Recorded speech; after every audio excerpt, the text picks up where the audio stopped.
So I went on a little break, a little vacation for Thanksgiving with the family. And in order to keep things simpler, as I frequently do when I travel, I did not bring my Apple Watch because I figured that's one less charger I need to deal with, right? So I'm going to a bunch of different places. Let me just bring my phone charger and not have to worry about like a whole second one. And I really missed it. Uh-oh. I finally reached the point in my Apple Watchdom and in my watch nerdery, I think, where I want to wear it most of the time. And I mostly only want to wear fancy mechanical watches when I'm like going out, like, for dinner or like for a special occasion or for like, non-common everyday things. Like for common everyday use, I'm pretty much wearing the Apple Watch now. Apple Watch, the Sweatpants of the watch world. So wait, so what is it that you missed out of curiosity? Was it notifications? Was it the tracking of your fitness and movement and things of that nature? What did you miss about it? Notifications, I miss initially. Like the first time I get the tap in my pocket and I look at my wrist and I can't tell what it's for, then I'm like, oh, I guess that's kind of unfortunate. But I forget about that within a day and don't miss it anymore because I don't enable that many notifications. It's mostly text messages and calendar alerts that I really want to be notified of. It's almost nothing else. What I did miss was the complications. 3 in particular. Number 1, I missed the day of the week. Regular watches have that too, right? They do occasionally. It's not a very common complication, which honestly, frankly, doesn't make sense to me because mechanically speaking, it's extremely similar to a date complication, and it's usually triggered by some of the same parts. So it doesn't really make a lot of sense why you wouldn't have that on more watches than it is on. But it's on very few relative to the world of mechanical watches on a whole. Like almost every mechanical watch that sells in reasonable numbers has a date. Very few have the day of the week, relatively speaking to the date. So that's, and I've occasionally had mechanical watches that have had it. Like I had this wonderful Damasco for a while that had it, and I love having the day of the week because I actually need to know that. Like I have things that only happen on certain days, like most people do, and I don't know why this is not a more common complication, with the exception of maybe just not wanting to take up the space with another wheel inside to have like the day wheel next to the date wheel and everything. It was like a cautionary tale for the self-employed. Most people do know what day of the week it is. I was thinking the same thing. But if you are self-employed and if there's nobody in your house who has a jobby job, you can lose track. And you live at the beach, you definitely can lose track of what day it is. Number 2 thing I missed was the temperature. Like, very simple thing, I know, but this is something that, no mechanical watch can do that. Well, actually, that's not entirely true. There's been occasionally mechanical watches that have thermometers in them, but they don't work very well because they're on your wrist. But anyway, for the most part, that's not a thing that mechanical watches ever have, and so I definitely miss that. That's a common thing that as things are getting colder here, I like to know, like, what jacket should I put on? And that's something I find out by looking at the temperature. And then finally, I missed timers.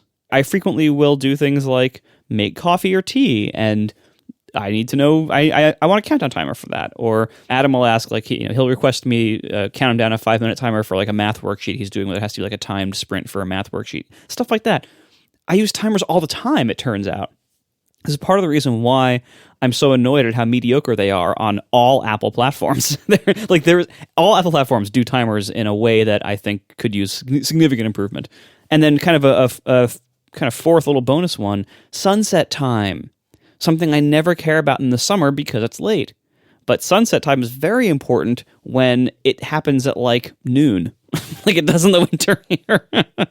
So when the sun's, it's not that bad, but it's like 4 o'clock maybe or 4:30, and when the sun is setting at 4:30 in the afternoon, I need to know, like, I need to be able to do my dog walk before then because my dog is old and won't walk in the dark.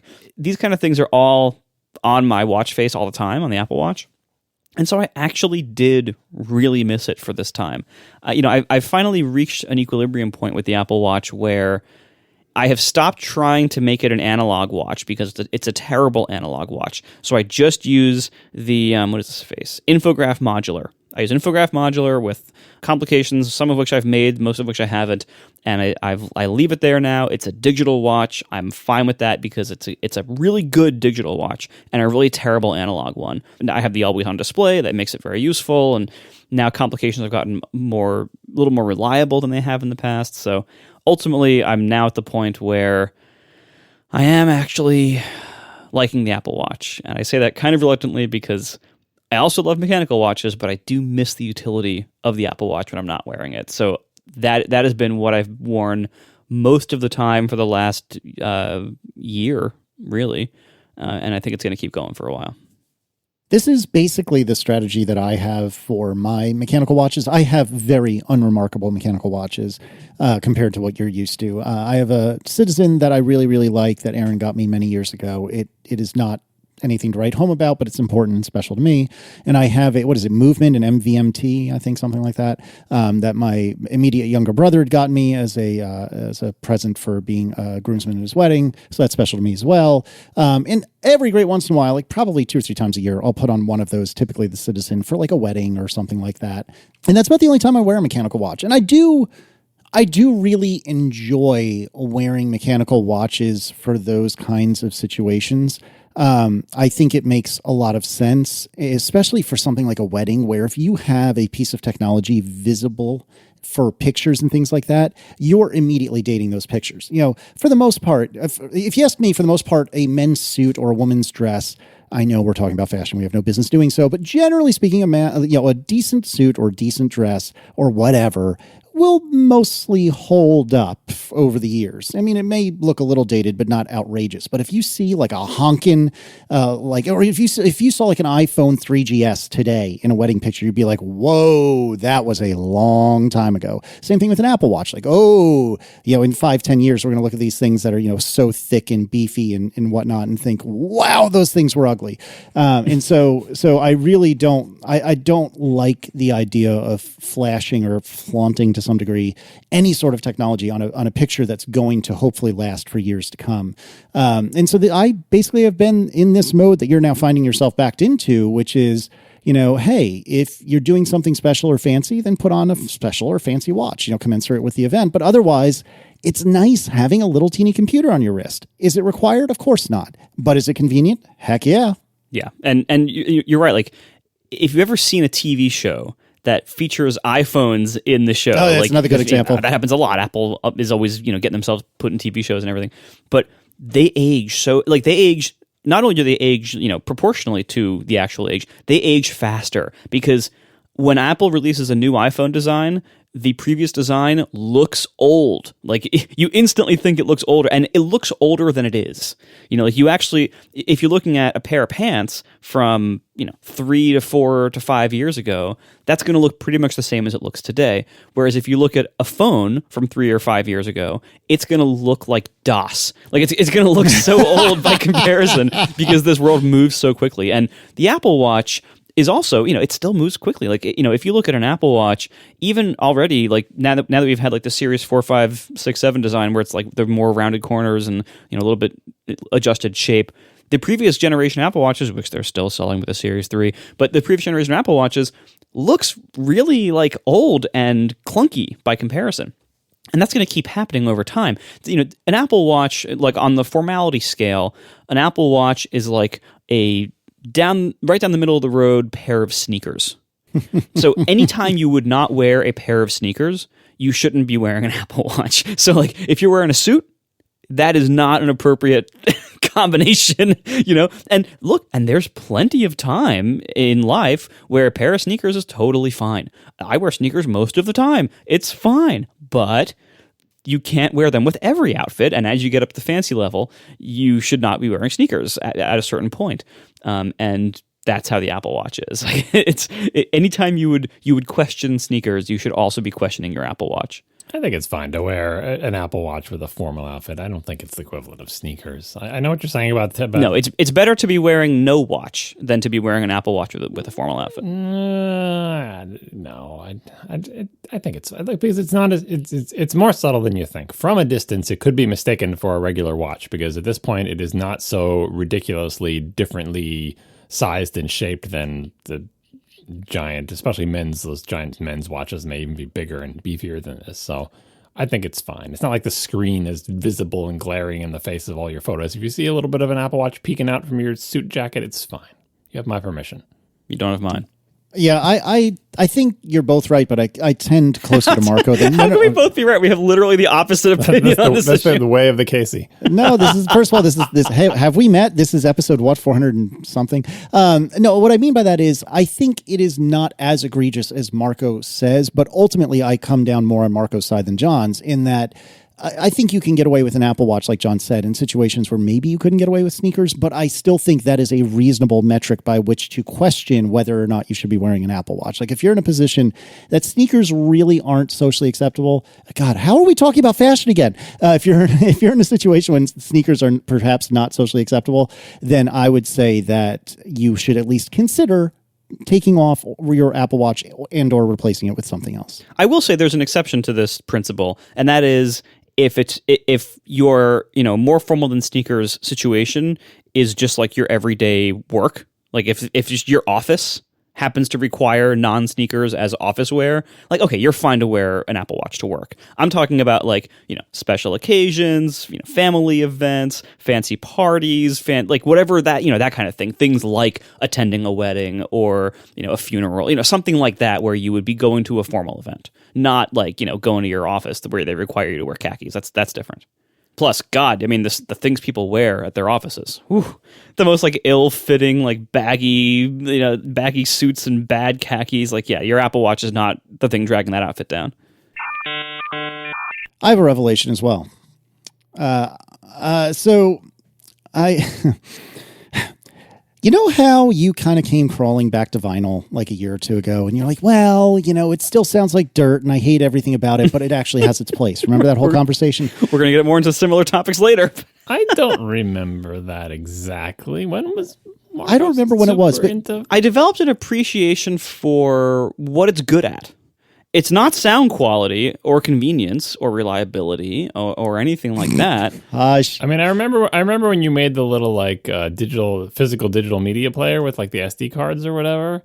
And I guess you did get a turntable at some point. I don't know. Maybe I blocked it out. Just stop listening to vinyl people. Oh, and you got to. I got to tell you one more thing. Sorry, Casey. One more thing on that topic. Oh no. So one of the places we went last week for Thanksgiving, I already told you this, Casey. But yes, I did see it. that was one of the saddest things I've ever seen. Yeah. So. So we stayed a night in a hotel room, and it was like a somewhat recently redone place. So it was like a little bit hipster, and they had advertised that there was a record player in each room with a curated selection of records, for each room. So that's so great. We go in, and there's like, there's a bunch of like, nice classic rock albums from like the 60s. There's, some Beatles, some Dylan, Van Morrison, like, some Zeppelin. Like it was a pretty nice collection of handful of records and everything. And they had this modern Audio-Technica record player there. So, you have this beautiful, all analog medium. The whole point of vinyl is that it's all analog. So, what is the speaker of choice? Next to the record player is a small Bose battery-powered Bluetooth speaker. Emphasis on small. Bad. As in smaller than a tissue box. Yeah. Much smaller. Like about the size of like, maybe a large stick of deodorant. I mean, you might as well have just played it on your phone. Yeah, and so the record player, apparently modern record players often, especially this one from Audio-Technica, often offer Bluetooth output. So, and of course, when I got there, it wasn't working because most Bose portable speakers have multi-pairing, and so I went up and like no sound was coming out. I'm like, all right, let me see. And I eventually, pushed the Bluetooth button on the record player that lit up, so that wasn't even on. Okay, so I turned that on, and then still nothing's coming out. I turned up the volume on the speaker, nothing's coming out. So I finally found the button on the speaker that was like the input select button, and you push it, and you just keep pushing it. It says iPhone, iPhone, iPhone, Bob's iPhone, Jane's iPhone, iPhone, iPhone. Then eventually Audio-Technica AT blah blah. So then I finally found out how to do it. But my God, a record player through a crappy little Bluetooth speaker. It does not sound good. And what's the point of the record. I mean, maybe the Bluetooth speaker adds warmth and charm. No, that's the other side of it. That's the other side. Nostalgia for crappy Bluetooth speakers. Did you say like the records that were there were also completely destroyed because records? Yeah, like any of the records that were from like the most popular artists, like the Beatles records were unplayable. Like, you get through half a song before it would start a skipping loop where it just would play the same segment, skip, play the same segment, skip. It's almost as if this format has drawbacks that beg for it to be replaced by something better. No, surely not. Like, the idea of having public records, I guess it's better than the idea that people are going to bring their vinyl records and pack them in their suitcase so they can all shatter when, like, they throw it in the back of their car. But you go there, it's like, no worry, we've got records for you. Just a public collection of records, like, and you just know they're going to look like the toys in the waiting room at the doctor's office for the kids that have just been mangled by wave after wave of sick children. That's what these records are like. Yeah, it was funny. Like, I wanted to, like, we got like halfway through Rubber Soul, and I wanted to finish the album, but it kept skipping so badly. So I just opened up my laptop and played it there, and it was so much better. You can play it on the same Bluetooth speaker and get the same high fidelity audio. No, I just played it out of the built-in speakers on the new 16-inch, and they're great. You should compete. Which has more bass? This deck of cards Bluetooth speaker playing it that's playing vinyl, or my iPhone? Well, I mean, and by the way, the vinyl format itself is not super great at bass for many good reasons. But no, actually, I think the Bluetooth speaker did have more bass. But because that's one thing. The modern. So this is also my first time traveling with the new 16-inch. It's really surprisingly decent. But it's still like for speakers. But it's still not speakers. Like, it's still not big speakers. It still sounds like laptop speakers. It just sounds like really good laptop speakers. But yeah, it's still very much laptop speakers. But still, very impressive device overall. All right. So, Casey, sorry. So you have been for 2 or 3 years now, maybe even more than that for all I know, on a bit of a crusade trying to tell everyone that the LG Ultrafine monitor is neither ultra nor fine. And I've had one for a couple of weeks now. And I have to say, when everything is working appropriately, not unlike my BMW, it is a great monitor that I got for a really good deal, and I don't regret it, not one bit. I mean that genuinely. However, this particular example is on the older side, and it appears, based on not very scientific testing at all, that John will surely poke holes into.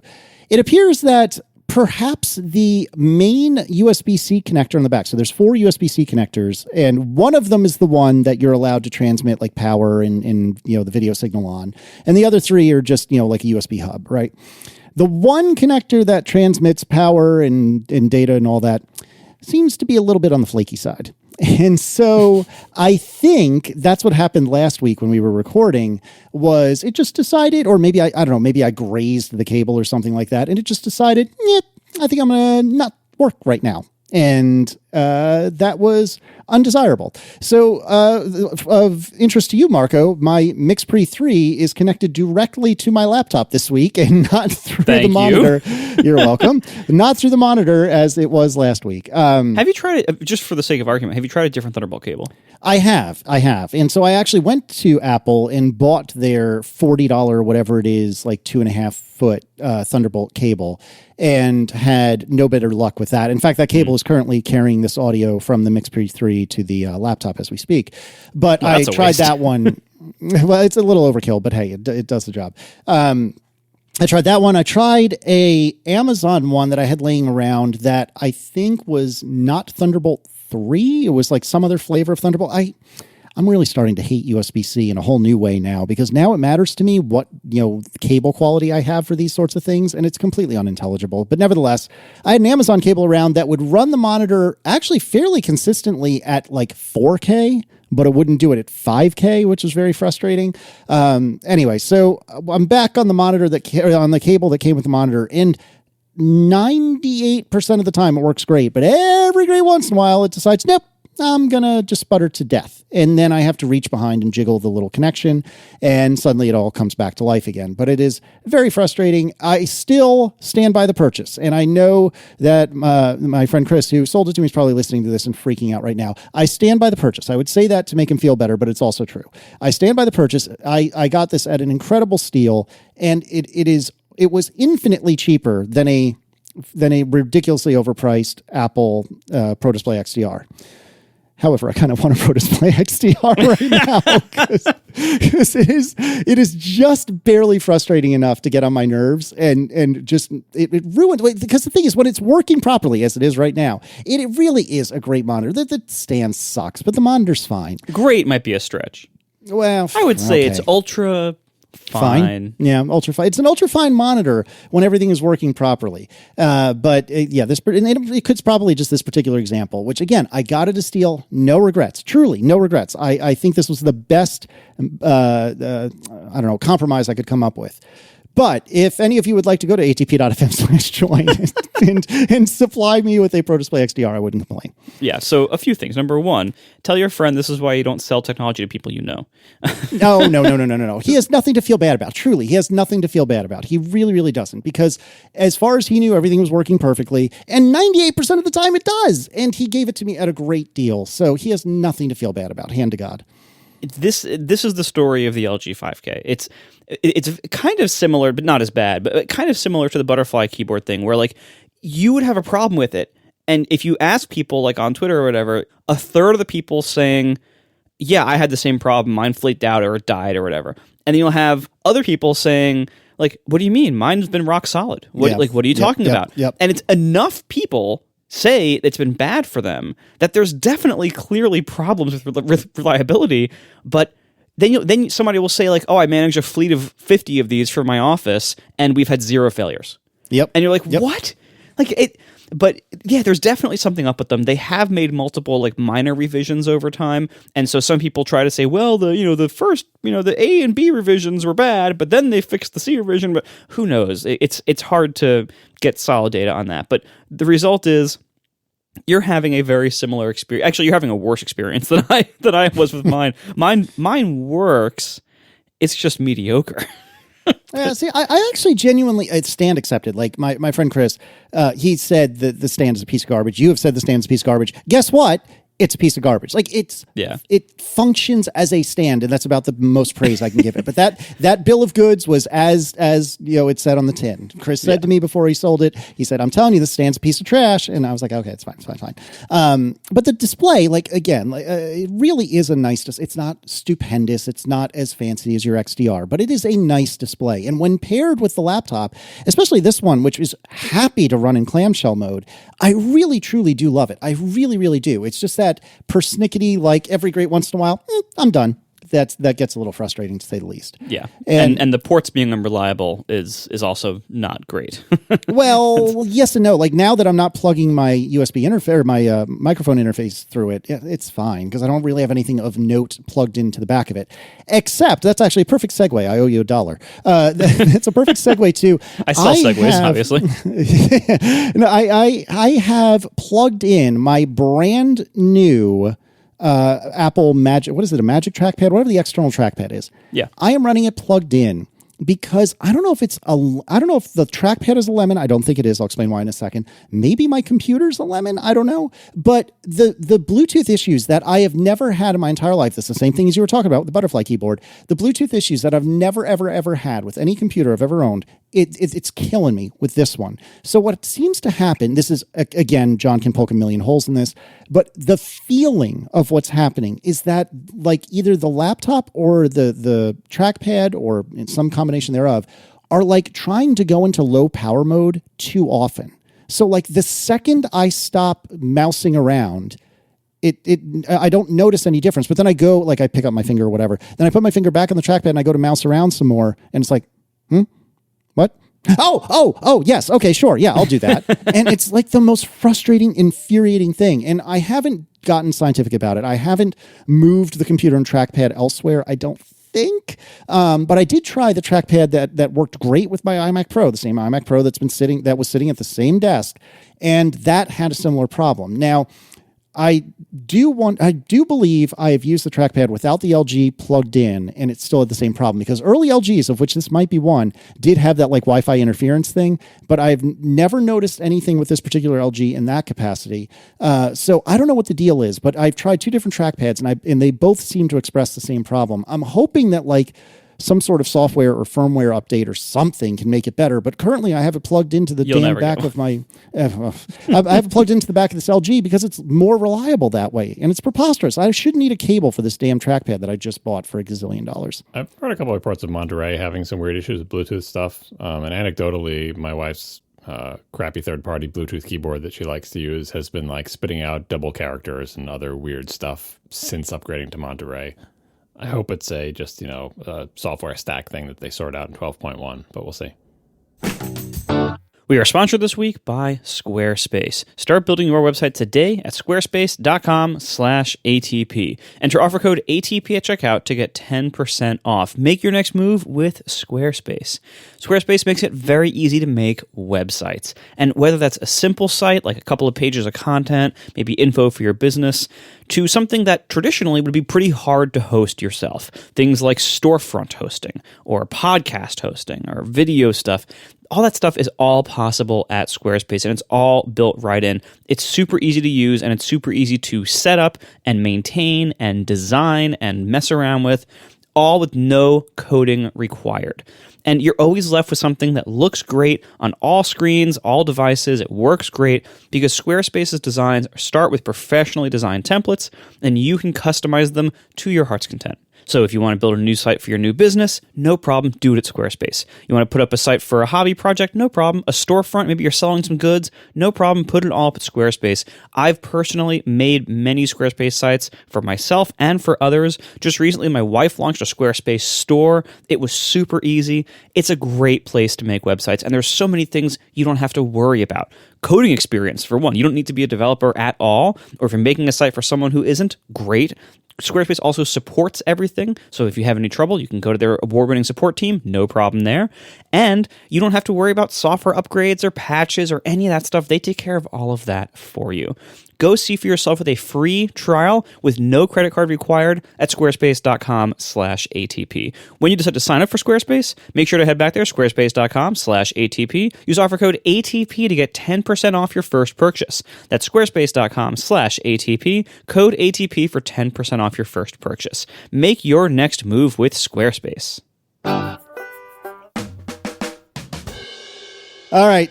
So apparently taking me to task about vinyl isn't quite done yet. So, Marco, what else would you like to say, dear?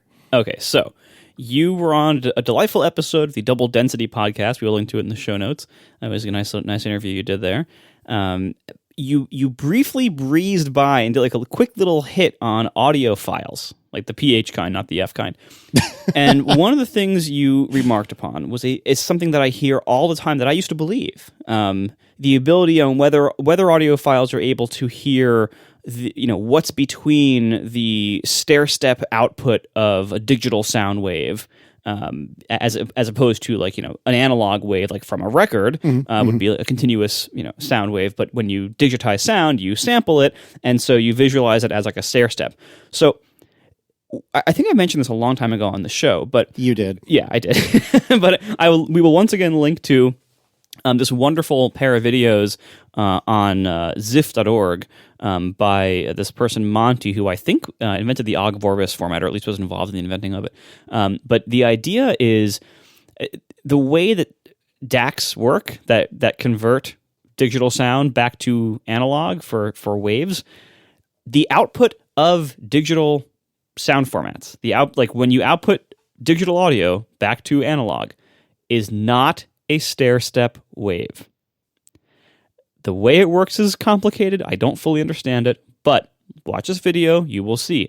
He uses a oscilloscope. Yeah. So he uses an oscilloscope and shows you, even through a regular consumer grade DAC, the digital input and what samples are producing what output on the oscilloscope, and it produces perfectly smooth waves. That's what DACs do. That's how they work.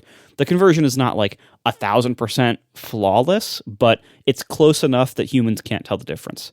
And within sampling theory, it's important to know also that you're not losing any frequencies if you are capturing things like, with a high enough sample rate so that the Nyquist level or whatever is within the realm of human hearing, and 44.1 kilohertz is within the realm of human hearing, it'll capture every frequency we can actually hear. So digital audio is not missing information that analog formats like records have that is within human hearing. They're missing the noise, though. Yes, they're missing noise added by hundreds of hotel guests scratching up the record. That's missing from the digital version. You can't get the noise into it. No matter how many times you play it, it doesn't get scratched up. I mean, I guess you can have bit rot eventually, but that's not really the fault of the file. It's more of the fault of the media that it's on. Right. And DACs aren't perfect, and they can have components that flake out or die as well, but the flaws inherent in digital conversion are well below what humans can hear, in their levels and frequencies and everything like that. Well, so the chat room is on the same wavelength as me. I was going to say, if you would like to learn more about this topic, more than perhaps could be covered in a YouTube video, get an undergraduate education in electrical engineering and take a signals and systems class.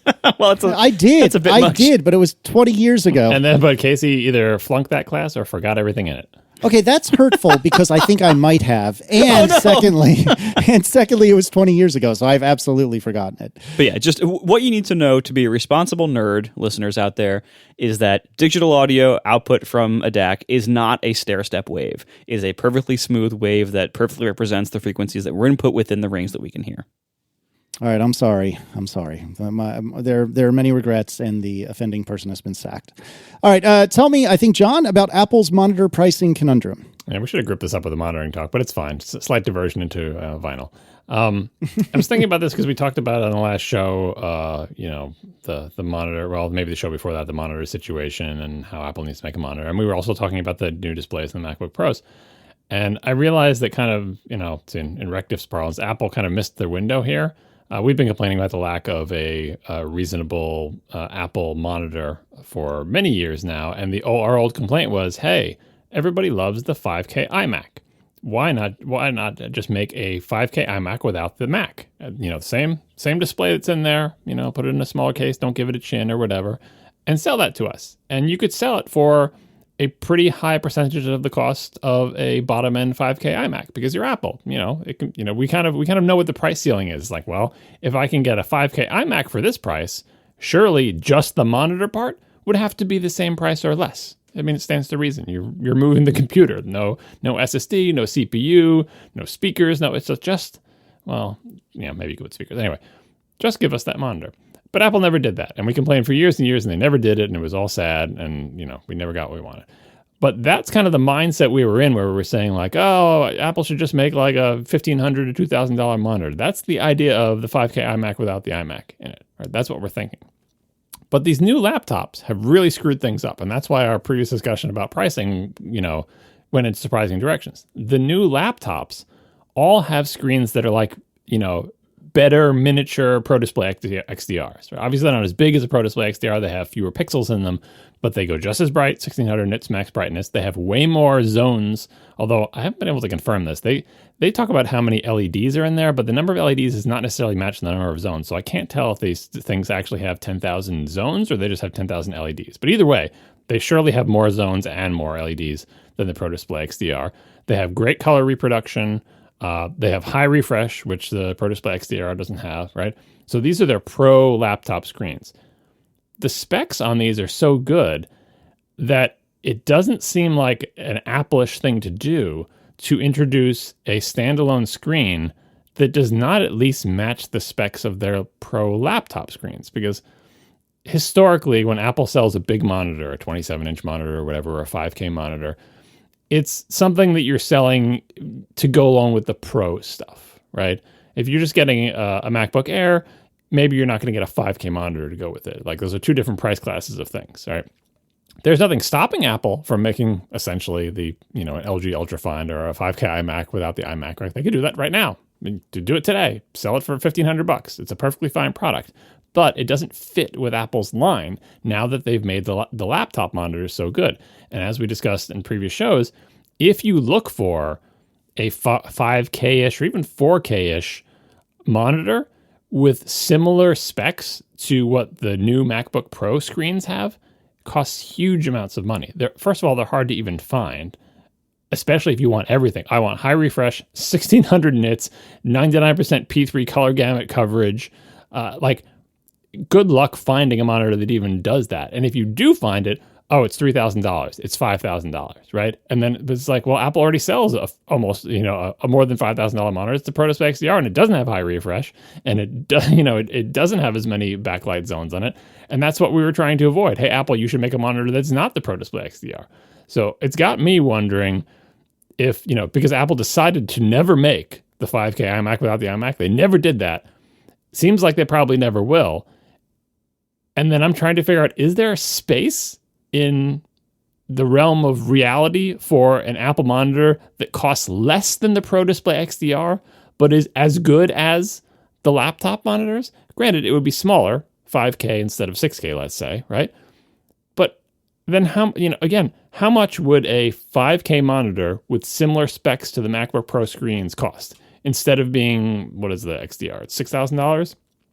Maybe it's $5,000? And is that worth making a product because it's $1,000 less? Is it a $4,500 monitor? Because, just look for a PC. I was looking for my PlayStation. Just look for a 4K PC monitor, quote unquote PC monitor, a 4K monitor from any manufacturer that matches the specs of the MacBook Pro ones. If you can find one, then see what the price is. I don't really understand how Apple can introduce a large 27-inch-ish Retina monitor that matches the laptop display. And if they can't do that, I don't really see them ever introducing a non-HDR 5K monitor at this point. What will be telling is, what the heck do they do for the large iMac? That's the real question here. I can't imagine them launching a high-end, larger iMac with a worse screen than the MacBook Pro either. So I think whatever they do there, that's our answer. And I can't imagine that they would price the large iMac at greater than a $3,000 starting point. Because the previous 27-inch was somewhere in the high 2000s, right? I think that's right.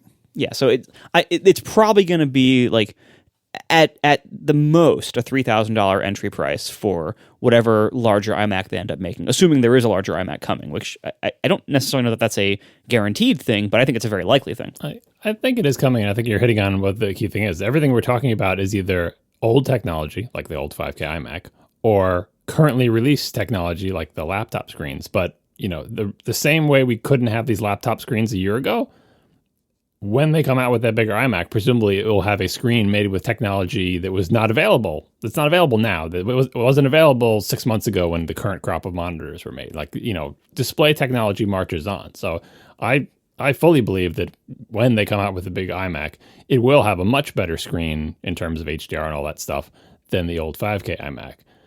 I just wonder how good they can make it without destroying the price.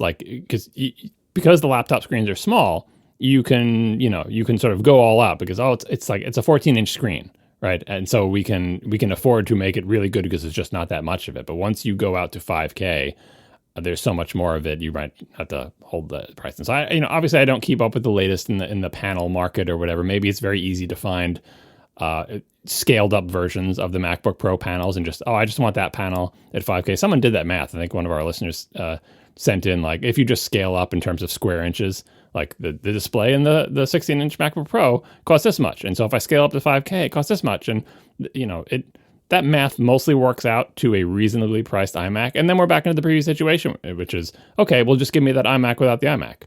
And then Apple could field that display. But the point is, we haven't seen that yet. That doesn't yet exist. And I don't think it exists. What I was trying to get at is I don't think it exists anywhere else either. I don't think there's any sort of Microsoft Surface Studio with these specs. There's no gaming monitor with these specs. This is technology that has not yet been released to the mass market, as far as I know. So it's kind of an unknown. Obviously, it will be possible eventually. Hopefully, it will be possible in the first half of 2022 when I hope to see the new iMac.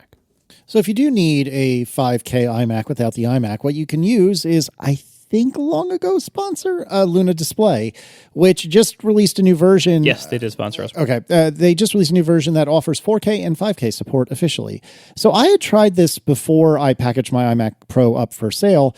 And in my experience, this was, a couple of weeks ago now, it was basically unusable. And as it turns out, I think that's because I didn't know at the time it wasn't really officially supported. Now it is. So you can get 4K at 60 hertz on a Mac or a PC, and you can get 5K at 30 hertz on a PC or 45 hertz on a Mac. I can't speak for 45 hertz, but I have seen 5K at 30 hertz in a different situation, and it is not great because your mouse cursor seems like it is totally wigging out and not moving the way you expect it to. I have not tried it with Luna Display, so maybe Luna does a better job. Who knows? But I do think that's pretty cool that you can do 4K at 60 hertz on a Mac or a PC.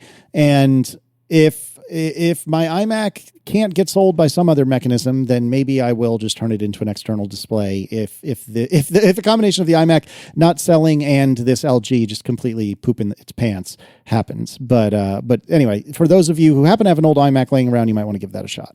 I love the idea of you having this Xeon workstation. I know, right? That's sitting there doing nothing except showing a video display from another computer. Yep.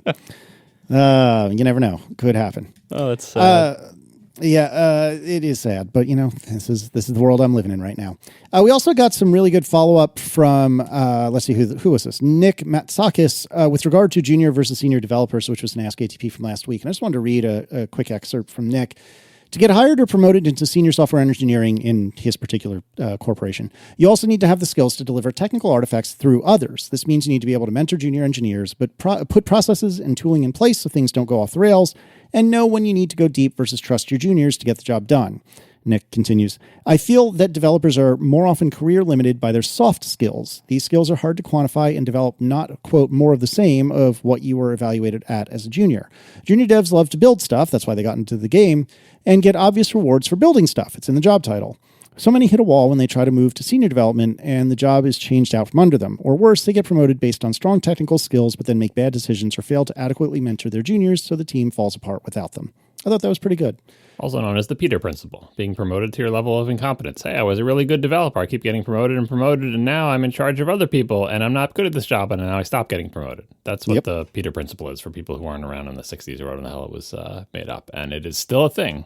Yeah, I think that the askatp question was focusing on the technical stuff. It's like, what kind of things do I need to learn? Object-oriented programming, that's kind of why we went off in the direction of like technical skills and stuff like that. But this is all definitely true. Like this is just to get anywhere in the workplace. Forget about your job changing, which is definitely true as you march up in seniority. I think we touched on a little bit of saying like, if you keep getting promoted, you'll eventually be like CTO, and the job of CTO is so incredibly different from the job of entry-level developer, but there is a career path between them. But there are big leaps in there depending on your organization. Even if you never go into management, even if you're an individual contributor for the entire time, you still have to learn how to, work with and through others and mentor people. And these, calling them soft skills is generally a derogatory term. It's like, oh, these are the hard, manly skills like programming, but then there's the soft skills like writing. It's like, wait, how are they different? Well, you see, writing is squishy, but when you write things that aren't words, that's hard. Yeah. Anyway, as anyone who has, programming, at least you have a compiler to check your syntax. And no, Grammarly doesn't count people.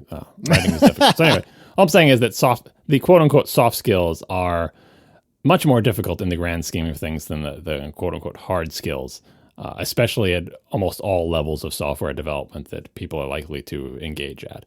Just because even at the junior and mid-level of being a developer, you have to write documentation and you have to communicate with people to do your job. And that means you need to be able to express yourself through the written word, and you need to be able to read words written by other people and understand them. And those basic, skills of reading and writing might not seem like what you thought you were getting into when you were a software developer. They're part of every job. There is, especially now in the age of email, there are very few quote-unquote knowledge worker jobs where you will not be leaning heavily on and be eventually perhaps limited by your ability to communicate well in the written word, in prose, like not code, like just, writing people emails, writing documentation, writing proposals, or even speaking in a meeting, pitching your idea to a larger group. Like those are going to come up in every job, not just software.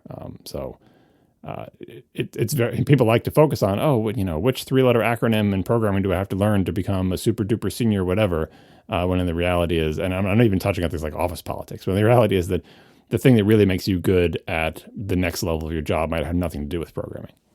Yeah, and office politics can be quite an adventure depending on where you are, so be careful for that too. Yeah, that's a different skill set, and I think the key skill there is knowing when it's time to leave. We are sponsored this week by Caséta by Lutron. This is smart lighting control brought to you by Lutron, pioneers in smart home technology. A lot of people think you need smart bulbs to get smart lighting, but there's a much smarter way. Caséta's smart dimmers and switches replace the switch in the wall, making all of the lights that switch controls act smart. But the great thing about that is that it still works like a switch. So whenever anyone else is in your house or you're in there and you don't want to have to shout to a voice cylinder or use an app to turn your lights on and off, you can just hit the switch like you always have. But then you also get the benefits of automation and smart possibilities and things like voice assistants. So it's just a wonderful way to control your lighting. I personally have used Lutron Caséta for a while now, and it is rock solid reliable. I can't say that about any other smart home system I've ever tried. Lutron Caséta is that reliable. It's awesome. In fact, I just bought a few more of their switches. I bought some of their outdoor switches because I can use those to put my Christmas lights on automatic timers, and they're rated for outdoors, and I know it's going to work every single time, and it's not some weird, cheap thing that I don't really necessarily want on my network. It's something that's I know and trust Lutron, and they make great stuff. See for yourself. You can do all sorts of stuff with Lutron. You can have a smart away feature to randomly turn lights on and off during the evening to look at your home when you're not. You can set your favorite scenes with the switches or the smartphone or even your voice. You can enable geofencing, be notified when you leave home if you've left any lights on. It's just fantastic. So get smart lighting the smart way with Caséta by Lutron smart switches. Learn more about Caséta at lutron.com/ATP. That's lutron.com/ATP. Thank you so much to Caséta by Lutron for sponsoring our show. Let's talk about Mac Mini rumors. So this broke originally back in May or something like that, and this was John Prosser, if I recall correctly. We'll put a link to his YouTube video in the show notes.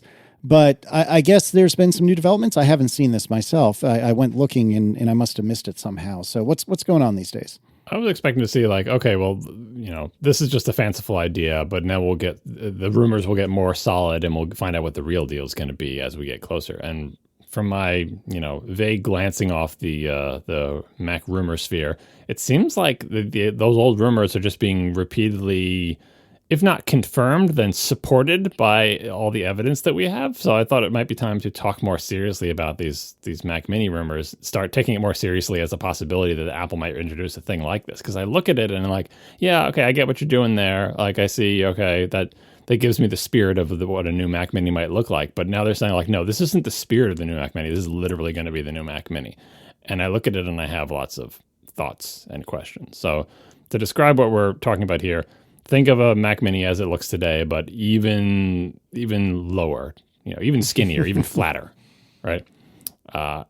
That's why is it flatter? Well, because it's got ARM CPU and then they use less power, and you don't need all that space, and we can make it smaller. And I kept going back and forth on this when thinking about this topic. It's called the Mac Mini. It's right in the name. The fact that it's small is the selling point of this computer. It's the smallest Mac. It's mini. Right? I get it. Mm-hmm. But I do look at this and say, what has been gained by making the Mac Mini not as tall on your desk? Because let's say they reduced it by a centimeter or something, right? You've made it minier, I guess, but you've made it minier in a dimension that I don't think matters for anybody except for Mac Mini Colo. because they're putting them in racks like books, Even then, once it's smaller than a U, who cares? No, but they stack them vertically like books. Right? Oh, that's right. They can fit more into the width, right? So maybe it matters to them, but to the regular person, yeah, you have made it minier, but I'm not sure you've bought anything. If I wanted to make this minier, how about width and depth? Because it would take up less room on my desk, right? Rather than height, because I'm not stacking them. right? And there's no sort of height restriction, and so making it lower down doesn't help me.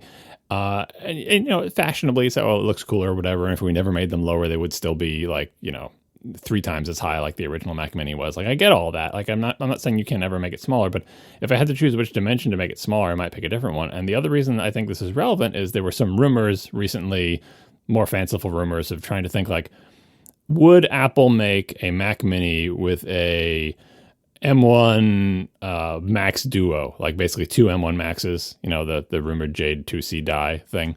Like, would they ever make a Mac Mini with that? And I don't think these renders of a very slimmed down, even lower to the desk Mac Mini can support enough cooling for a Duo, because they're so thin. They're not as thin as a laptop, but they're close to. And I don't think the laptops can support a Duo. I don't think this can support. And so that brought me back to the other thing. It's like, what is gained by making this lower? Well, it looks kind of cooler, right? What is lost by making it lower? If you had left it the same height, could you support a Duo in there? Maybe that's a ridiculous machine. No one wants to spend $3,000 on a Mac Mini, although you might be able to with this one, depending if you put like an 8 terabyte SSD in it or something, right? But I guess that what I'm getting at is like, what is the role of the Mac Mini in Apple's lineup? It has long since stopped being like, oh, if you want the cheapest possible Mac, get this one. Like, remember when the Mac Mini was like $499? I think when it was first introduced or something like that. Mm-hmm. Those days are gone. If you want to get a decent Mac Mini, you're at a 4-digit price immediately. And it goes way up from there. And I think they're great. Like, I think this is a great machine to have in the lineup. It doesn't come with a keyboard and a mouse, and you can connect an external monitor if you can find one. Sorry, Casey. Yep. But hey, it can drive the XDR if you've got tons of bucks. And if you want a desktop Mac but don't want to have an integrated display, Apple offers you your product. I'm just wondering, like, where is this product? What is the pitch of this product? Like, to say a little bit more about the rumor diagram here, they also show the magnetic connector, power connector thingy from the iMac, right? And that presumably, and the rumors say that like this wouldn't have an integrated power supply, so it would have a power brick with the magnetic connector thingy, right? But the magnetic connector, it's like big and proprietary, and it snaps into the little thing or whatever. But on the 24-inch iMac, it also has Ethernet on the power brick. But this Mac Mini has Ethernet on the actual computer. So why would it use the same connector that has the ability to tunnel Ethernet over it? Why not just use like an Apple TV type plug? But more importantly, why is the power supply outside the Mac Mini? It becomes substantially less mini when a brick that is close to the volume of the entire Mac Mini has to be dangling behind your desk somewhere. So these rumors confuse me, and I'm not sure what to think about a Mac Mini like this. Obviously, the performance would be great. It would be great to have a Mac Mini, a Mac Mini with a M1 Pro or M1 Max inside it. It would be faster. It would be a great little developer machine if Apple ever made a decent external monitor. All that is great, but I don't understand the sort of design brief for this computer other than to say, imagine a 24-inch iMac, but without the screen. Yeah, these rumors, I think you're right that they are confusing. How the police kind of know when a story is, or like when someone's lying, or like grown-ups know when kids are telling a story about what happened and it doesn't make sense because that usually means someone's lying. Like you can always kind of tell, like, all right, this story that like whenever a kid is explaining to you something that happened that is disputed, or that somebody got in trouble or should get in trouble for it, the first version of the story never makes a lot of sense. You're always like, wait, why would this person do that? There has to be more information here that I'm missing, because that version of the story doesn't make sense. And usually that's because either something's being left out or something's being lied about. So in the case of Mac product or Apple product rumors, if something about the rumors is really weird or doesn't make sense, they're probably just wrong. Like that's like not to say that they're like intentionally lying, but just whatever information source this came from is probably either incomplete or just flat out wrong. Now, occasionally we do get surprised. Occasionally the rumors do say something that seems like it would be impossible or nonsensical, and then Apple actually releases it just like that, and the rumors were right, and we're blown away like, oh my God, I can't believe I found a way to do this, or this actually happened. But usually the rumors where we can't quite piece together like how or why it would work that way, usually those end up being wrong. And I frankly, I don't believe this Mac Mini rumor in its entirety. The allegedly leaked schematics of like this case, like the exterior case band that they have, I don't necessarily buy that. And the render that they made based on that leak is not only a bad representation of the leak. If you look at things like the vertical centering of the ports, it's just wrong in the render compared to the leak schematic. But also, I just don't buy that the Mac Mini would be this aspect ratio and would have those ports. So the ports are the more interesting thing to me, and I think the reason why this makes even less sense the more we like now that we've seen the like MacBook Pro story of Apple Silicon. One of the biggest problems that this purported Mac Mini has is it has too many USB ports. Now, one of the many problems with this design, as depicted here in the alleged leak schematic and in the the render they made from it, is that the USB-C ports are too close together. Yeah, I was going to say that when I first saw this thing, that's what made me think, okay, this is a fanciful render, but someone didn't think this through because those USB-C ports are so close together that I don't even think Apple's slimmest USB-C connectors could fit. Like what we're saying is if you filled all the ports, there's 4 of them there and they're vertical, right? If you put 4 USB-C connectors in those 4 ports, you'd put the first one in, fine. Then you try to put the one right next to it and it wouldn't fit because the plastic parts would hit each other. These are so close together. The space between the ports is like half the distance of half the width of the ports themselves. But then there's the schematics, and the schematics are like, well, if we have actual CAD files. This is a real thing. So I'm at the point now where I'm kind of panicking and I'm saying, I really hope Apple didn't make a computer with USB-C ports that are so close together that we're going to have to buy, like, there'd be this whole sort of like mini market for like these USB-C cables, narrow enough to fit on Apple's new Mac Mini, like a sub-market where there'll have to be special products that they could gouge you on. It could be like the original iPhone's headphone jack. Yeah, exactly. Yeah. It's a great, peripheral makers much love it. It was just like, hey, I know you have a ton of these cables already, but they're all useless. You have to buy our special one. And by the way, each one of them costs $5 more. I wonder if this schematic or the renderings were wrong. Like, I will be the first to tell you this is a very shaky theory, but what if those 4 USB-C ports? So let me describe the renderings that we're seeing here. So there's a circular power button, a larger circle that is that, iMac style Mondo power connector. Then 4 USB-C ports, as you guys described, way too close together, just uncomfortably close together. 2 USB, what is it, A? I always get it wrong. USB-A ports, an Ethernet port, and an HDMI port. What if, and this is based on schematics that aren't entirely clear as to what each of these ports are. So, some best guesses are being made. And I think the best guesses do make sense, the proximity of the USB-C ports notwithstanding. But what if the 4 USB-C ports are actually like a vent and the 2 USB-A ports are where USB-C is going? So there's only 2 USB-C ports and there is a vent between the power and the 2 USB-C ports. Well, so if you look at the current M1 Mac Mini, it does have 2 USB-As, HDMI, Ethernet, and it has 2 USB-C ports. If you also then look at the MacBook Pros that were just released, they have 3 USB-C ports. And it seems like one of the reasons why, like from some of the visualizations of the chip diagrams and everything, it seems like there might not be enough Thunderbolt controllers or bandwidth in the chip to supply 4 independent Thunderbolt 4 ports. So I'm guessing the next Mac Mini, unless it's based on the Duo chip, which I'm with John, I don't think it would be for lots of reasons. But unless it's based on the Duo chip, I don't think anything based on the M1 Pro or M1 Max is going to have 4 Thunderbolt 4 ports and 2 USB ports. Like that to me, that's wishful thinking, I think. And also, there's so much about this that seems weird. So the Mac Mini, for all of its bad history of being neglected and everything, when Apple updated it in 2018 when they brought they kind of reinvigorated it with that event in Brooklyn, right? Wasn't that the Mac Mini? I thought that was Mac with the Retina MacBook Air. It was both. Was it both? I'm both? pretty sure that was the same event.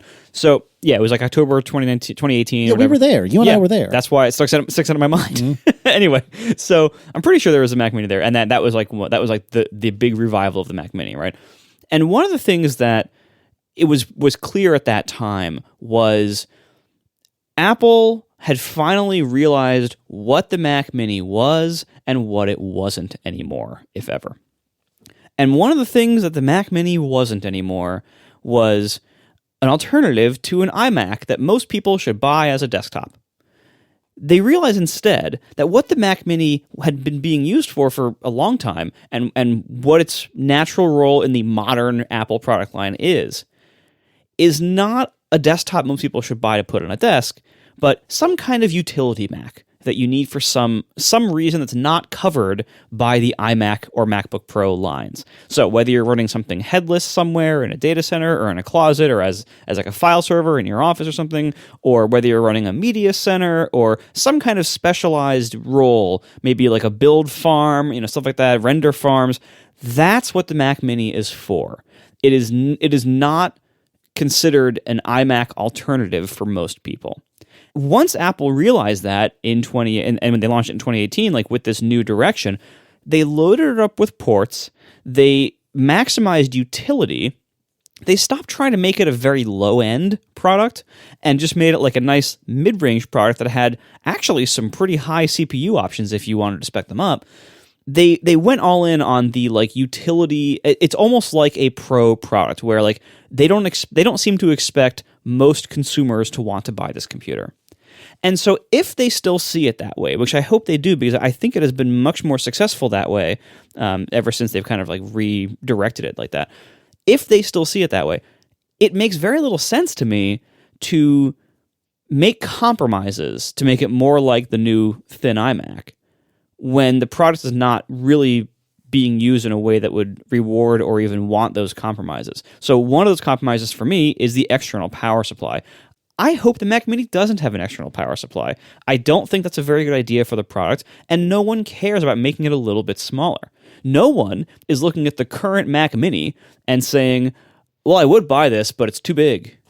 Like, no one, that's not a decision that anybody makes about that product. People who buy the Mac Mini buy it for some kind of utility that is not covered by the other Macs. And it's already pretty small.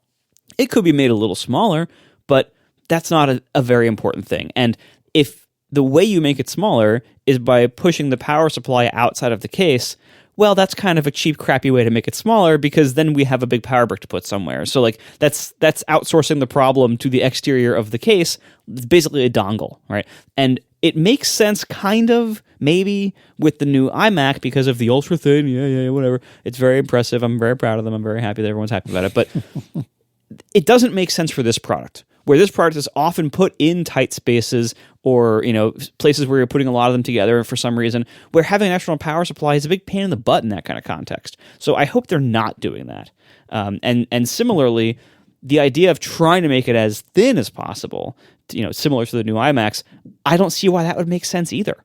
Again, that's not being demanded by the customers of this product. And if it's going to have an Ethernet jack in it, which I think it should for utility purposes, but B, if that's going to be in there, then it's going to be a certain minimum thickness to fit the Ethernet jack. And if you can fit that, you can probably fit a power supply in there. And if you can't, you should redesign the case so you can, because external power supplies suck for Mac Minis. That's a terrible idea. Please don't do that. So this is one of the many reasons why I assume most of what we've heard has been wrong. I also think it's interesting that the MacBook Pro event came and went, and there was no Mac Mini. There still remain like more products in the lineup, the Mac Mini and the big iMac, that we expect to probably have M1 Pro and Max chips in them.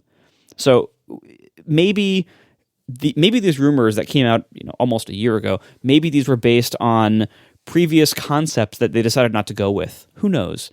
It's probably just wrong. That's the most likely scenario here. These are probably just wrong. And frankly, I hope they're wrong, because if they go in this direction with this product of trying to make it like as tiny as possible at the expense of utility and the way it's actually used, I think that is a reversion to some bad Ivian times that they seem to have thankfully moved away from. Like, they seem to have seen the error in their ways with some of their priorities being out of whack, and they're now much better at making products that actually fit the customers who buy them and fit their needs. And so to make the Mac Mini fit people's needs worse, I don't think is the right move. And because they've had such a good record of that recently, that also makes it seem less plausible that they would do it. Like I have a hard time believing that they would make decisions about this product that would make it worse for its users at this point, which is great. I trust them to finally be doing things well on a reliable, regular basis. And this concept would not be doing things as well as it could. Yeah, there's a couple of big question marks there because we don't, I know what you're saying, like, oh, the Mac Mini is kind of like a Pro product now, but it's not, it hasn't really been. You're right that it's no longer like, oh, this is a cheap bargain basement thing. And you're right that they leaned into utility, but it's always been in kind of this middle space where they haven't really, like, they never made a Mac Mini with a Xeon in it, right? So it's not, it's not as pro. Like the MacBook Pros were easier. There's Pro right in the name. They made them for pros so clearly. They made them, they didn't try to make them as thin as possible. They put a bunch of ports in them, whatever. The Mac Mini has always kind of been there since 2018 with all those ports in the back and everything, but it hasn't been the type of thing where they try to crank up the specs to, the degree they did on the MacBook Pros. One thing that does fit with that sort of utilitarian, almost pro kind of rumor is the fact that this has all these ports. And you mentioned like 4 USB-C and everything. Like on the MacBook Pros, the reason they have the number of ports they do is they want each one of them to have the full bandwidth of Thunderbolt 4 or whatever, right? Right. Oh, and by the way, for the record, the current Intel Mac Mini does have exactly these ports. Like it does have 4 USB-C and 2 USB-A and HDMI and Ethernet. It's only the M1 Mini that drops it down to 2 USB-C for, probably for bandwidth reasons. But again, like I think because we didn't get 4 USB-C on the new MacBook Pros, I think that would be unlikely to see that configuration in a computer that's probably using the exact same chips as it. Well, but the reason I think it fits to have 4 of them, not necessarily this arrangement, is because on the Mac Mini, it's definitely a Mac Mini-ish thing to do to say, well, in the case of the Mac Mini, it's okay for 2 of those ports to share a single, Thunderbolt bus, like they're sharing the 40 gigabits between the last 2 ports. You know what I mean? Like, yeah, like you can add USB-C ports as much, like plain old USB-C ports as much as you want. You're just stealing bandwidth from the Thunderbolt one. So you can't, those aren't all 40 gigabits per second, which is fine for a Mac Mini. Having that trade-off of saying, in exchange for not having full bandwidth in every one of these ports, I'll have to maybe know which ones are full bandwidth, but I get more places to plug stuff in. I just don't think the physical arrangement makes that much sense. And on the physical specs here, and with Casey's idea that those could be vents, right? The reason that's interesting is because if you look at the supposed cooling design, according to these renders and these specs, the supposed cooling doesn't make that much sense either. It's got these long ski feet, which are like on the bottom of the iMac. The 24-inch iMac has these ski feet on the bottom of it, right? Like long strips of rubber instead of little dots of rubber on the corners. And then it's got a downward-facing vent in the bottom, and then I think they're trying to say that like around the top, there would be an opening all around the top edge for intake, and then it would exhaust out the bottom. But in general, you don't want to exhaust hot air out the bottom of anything. You really want to exhaust hot air out the top or maybe the back. But what I'm saying is I don't understand how this machine cools itself according to these renders, right? And in that world, those USB-C ports, they should be a vent because it would be more efficient to eject the hot air from that than it would be to blow the hot air out this little skinny downward facing thing. Like and I was thinking of power bricks, by the way. I was thinking of like having this in an entertainment center. Like if this is like your, I connect this Mac Mini to my TV, which is a thing a lot of hobbyists do with their Mac Minis. It fits into an entertainment center.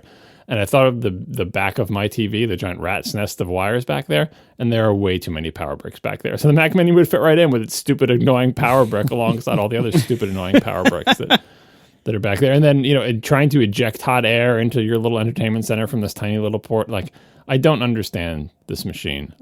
But like I said, the rumors that I've been seeing have not been in the vein of like, oh, that was totally wrong, or the new Mac Mini is totally different. But on the other hand, we haven't actually seen this machine released either, to Marco's point. So maybe this was once the plan, and is it now? I don't know.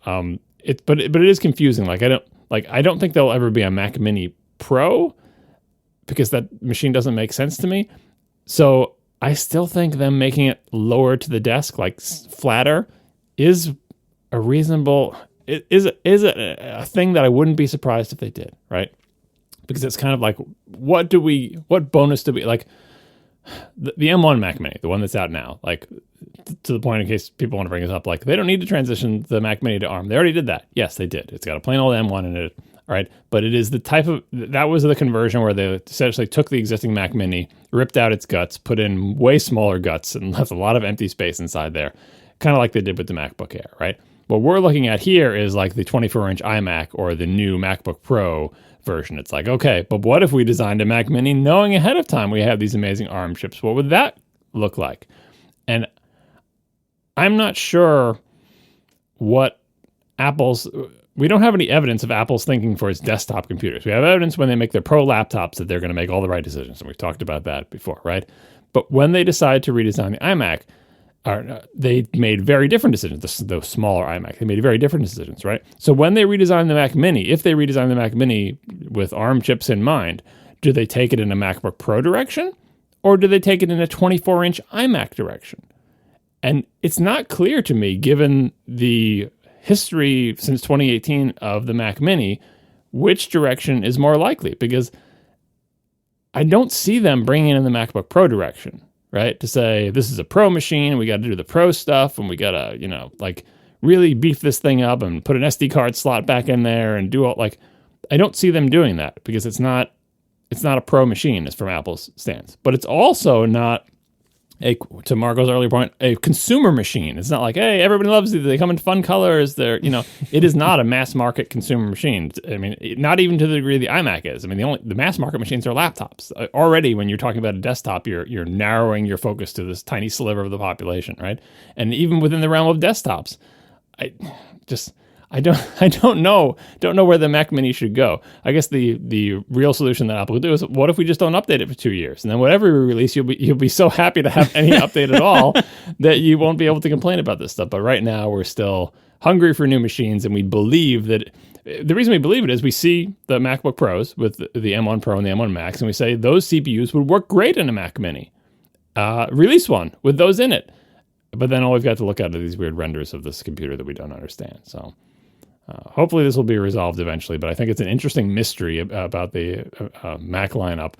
What will Apple do with the Mac Mini? And then the larger mystery, what will Apple do with a Pro desktop? We have no evidence of that. We're kind of like where we were before the new MacBook Pros came out. We didn't know for sure what Apple would do. What does a Pro computer with an ARM chip in it look like? And now we know that answer on the laptop, and it's great. We still don't know the answer to the desktop. We hope it's great. We hope what we essentially see is, the big iMac came out and it is essentially just as great an iMac as the new MacBook Pros are at doing their job. But the Mac Mini, I don't have a good read on where that's going. Can I give you one more stupid theory? Absolutely. That's what our show is for. What if the Mac Mini is so thin because it's being passively cooled? Like the whole shell is one big heat sink. That's an interesting theory, but I don't think that product needs that. Where are the antennas, though? I think the top has to be not metal, and that's bad for dispersing heat. Fair enough. Also, if it's going to have an M1 Pro and Max in it, we haven't seen any of those be passively cooled. We've only seen the M1 be passively cooled, and even the M1 Mac Mini has a fan. So I think it's unlikely. We are sponsored this week by Linode, my favorite place to run servers. I love running servers at Linode. I run a lot of servers for various, apps that I do, projects I have. Most of it is Overcast, and I have all servers there. When you need a server, you need root access. You need to be able to install your own software and configure it however you want, choose your resource levels and all that. Linode is by far my favorite host to do that with. I've been with them for a long time now, almost a decade, because first of all, it started out with value. I run a lot of servers there. Value is pretty important when you run a lot of servers. Even if you just run one, it's pretty important. So Linode has an amazing value. They've been the best value in the business the entire time I've been with them. I always look around to make sure I'm still getting the best value, and I always am. And their servers are really great. Whatever your resource levels are, they have everything big to small. Specialty plans like GPU compute plans or high memory or dedicated CPU, their upcoming bare metal release, and additional services if you might need them. Things like managed load balancing, backups. They have supported centralized tools like Terraform, an API if you want to automate stuff, which I occasionally do. It's just a wonderful service, and it's all backed up by fantastic support. If you ever need their support, going into the holiday season, if you want to take a vacation and you want to know that if something happens, like it's handled, Linode is great for that. They've always been great for me whenever I've needed their support, which honestly isn't that frequently because it just mostly just works, but it's just been wonderful. Linode makes your cloud computing needs fast, simple, and affordable so you can focus on your projects, not your infrastructure. Visit linode.com/ATP and create a free account, and you get $100 in credit. Once again, linode.com/ATP. New accounts there get $100 in credit. Thank you so much to Linode, my favorite place to run servers, for sponsoring our show. All right, let's do some Ask ATP. And let's start with Ryan, who writes, if Apple acquired and successfully integrated the best of Apple and the best of one of the following companies, Canon for their big camera optics and computational photography, BMW for perhaps the Apple car, or Nintendo games on Apple Silicon, which would you be most excited about? I'm really having a hard time. This is such claim chowder, but I'm really having a hard time getting excited about the Apple car. In fact, just today, I think I saw a post somewhere about how another one of their executives have left to go somewhere else. I'm having a hard time finding myself getting excited about an Apple car. I like Nintendo. I've always liked Nintendo, and I like the idea of getting Apple into gaming, but I really think that Apple and Canon or equivalent, if not Canon, someone else, just bringing the best of both worlds together would make me personally the most excited. Like to really see Apple go even further in the deep end with incredible optics, I think would be super cool. But Marco, where do you land on this? All right, so Nintendo, but having games on Apple Silicon, that to me, I think I would rule that out because as awesome as the Apple Silicon hardware capabilities are, like the iPad and the iPhone are gaming machines in a certain way that we've talked about, but real Nintendo quality games and game systems, they tend to require like dedicated game hardware. And I don't see Apple really doing a good job at making that or running it. Even if now, see, this question leaves a lot of room by saying like if Apple acquired and successfully integrated the best of these companies, and that's a very interesting question. But I would say Nintendo, I'm less excited about. BMW with the idea of becoming a car company, I'm with you. I don't see the point of the car project. There was actually a really good discussion about this on the talk show this week with Gruber and Jim Dalrymple. That if you think about like the kinds of things Apple is good at and cares a lot about, most of that is not the car business. Like the things that you need to succeed in the car business and the kind of success you would get in an ideal scenario is really not Apple's wheelhouse or even something that Apple would seem to want. So we have enough information to suggest that the car project is almost certainly real. What form it is now or has taken in the past is certainly up for debate, and there's a lot of changes that seem to be going on over time. But for the most part, we have a pretty clear picture that there is a large car project going on at Apple and has been for some time. I do not understand why. I really honestly don't. I don't think it's something that they can make. I don't think it's something they should make. And I certainly don't think it's something that is worth taking talent away from their other efforts. And it seems like it has done a lot of that. So I think it will be interesting to look back on this era of Tim Cook's leadership and to see, like, was this a good bet or not? Because it's a big bet. And it's a big project that's taken a lot of resources and churning through a lot of people. And is that a good use of the company's resources? Is that a direction you even want to go? Frankly, I don't see it. But anyway, so I wouldn't want them to become a car company in any way. I still think they shouldn't. And the fact that they have gone so far, I think they should shut it down and, count their losses and move on. That leaves Canon and the idea of integrating, big camera optics. That, I think, is by far the most likely to succeed, the most likely to be useful, and the most valuable thing they could do. Because, again, what drives iPhone upgrades? Cameras. and broken screens and dead batteries, but mostly cameras. Like, let's be honest, that's why most people upgrade their phones. Either their previous phone has died or has gotten so old that they can't use it anymore, or they upgrade to get the new cool camera. And so anything that can push Apple's phone camera tech forward is very valuable to Apple and very useful to all of us consumers, most of whom are only using our phones as our only cameras now. Like, we don't usually use big cameras anymore as consumers. Like, phones are by far dominant. So that would benefit all of their customers, and it would be a thing that would work very well with what they already do, what they're already good at. And depending on what, integration of Canon would entail, does that mean Apple would start making bigger cameras? That would be interesting. I've talked about before how I would never expect that to happen, but I would love that. Like, what can Apple do with larger sensors, with larger optics, and a larger device?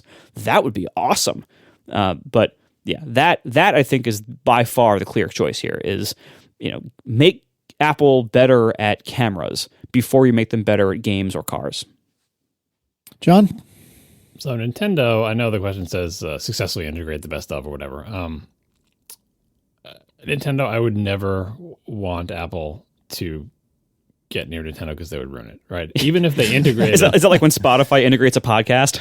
Yeah, like so if Apple, successfully integrated the best of Nintendo, would mean that Apple suddenly learned how to make innovative gaming hardware and good gaming software. But what's missing from that is, and because we're just assuming the success of the scenario in the question here, what's missing is that also means that Nintendo would no longer exist as an independent company outside of Apple's influence. So even though Apple absorbed the best of it and you'd still get Nintendo quality games, they just come from Apple now. Nintendo as an independent entity would no longer exist, and therefore it wouldn't be able to do things like make the Wii, because that's just not something that Apple would do, because it's such a weird Nintendo-y thing, a standard definition console with motion control when everyone else is doing HD. What a stupid idea. That's going to be an incredible failure, right? And, then you get Virtual Boys mixed in there too. But like Nintendo as an independent company is much greater than just the best of Nintendo. I don't want the best of Nintendo to be absorbed by a bigger company that makes cars and computers, right? I want Nintendo to continue to exist as an independent company that does weird Nintendo things. So, no, don't like that one. BMW, we've talked about this before, and Marcus said the same thing, Apple does have a tiny bit of overlap with a company like BMW in that Apple is good at manufacturing things and is very careful about it, but manufacturing the things that Apple manufactures with partners is very different than manufacturing things that BMW manufactures with partners. It's just different scales. And in terms of repairability and reliability, it's whole different worlds of a car versus a delicate little device that you try to seal against dust and water, but that's about it. So I don't think there's too many synergies there. The Apple Car thing, the latest rumor, we just mentioned this now, the latest rumor is Apple is really heavily concentrating on full self-driving, right?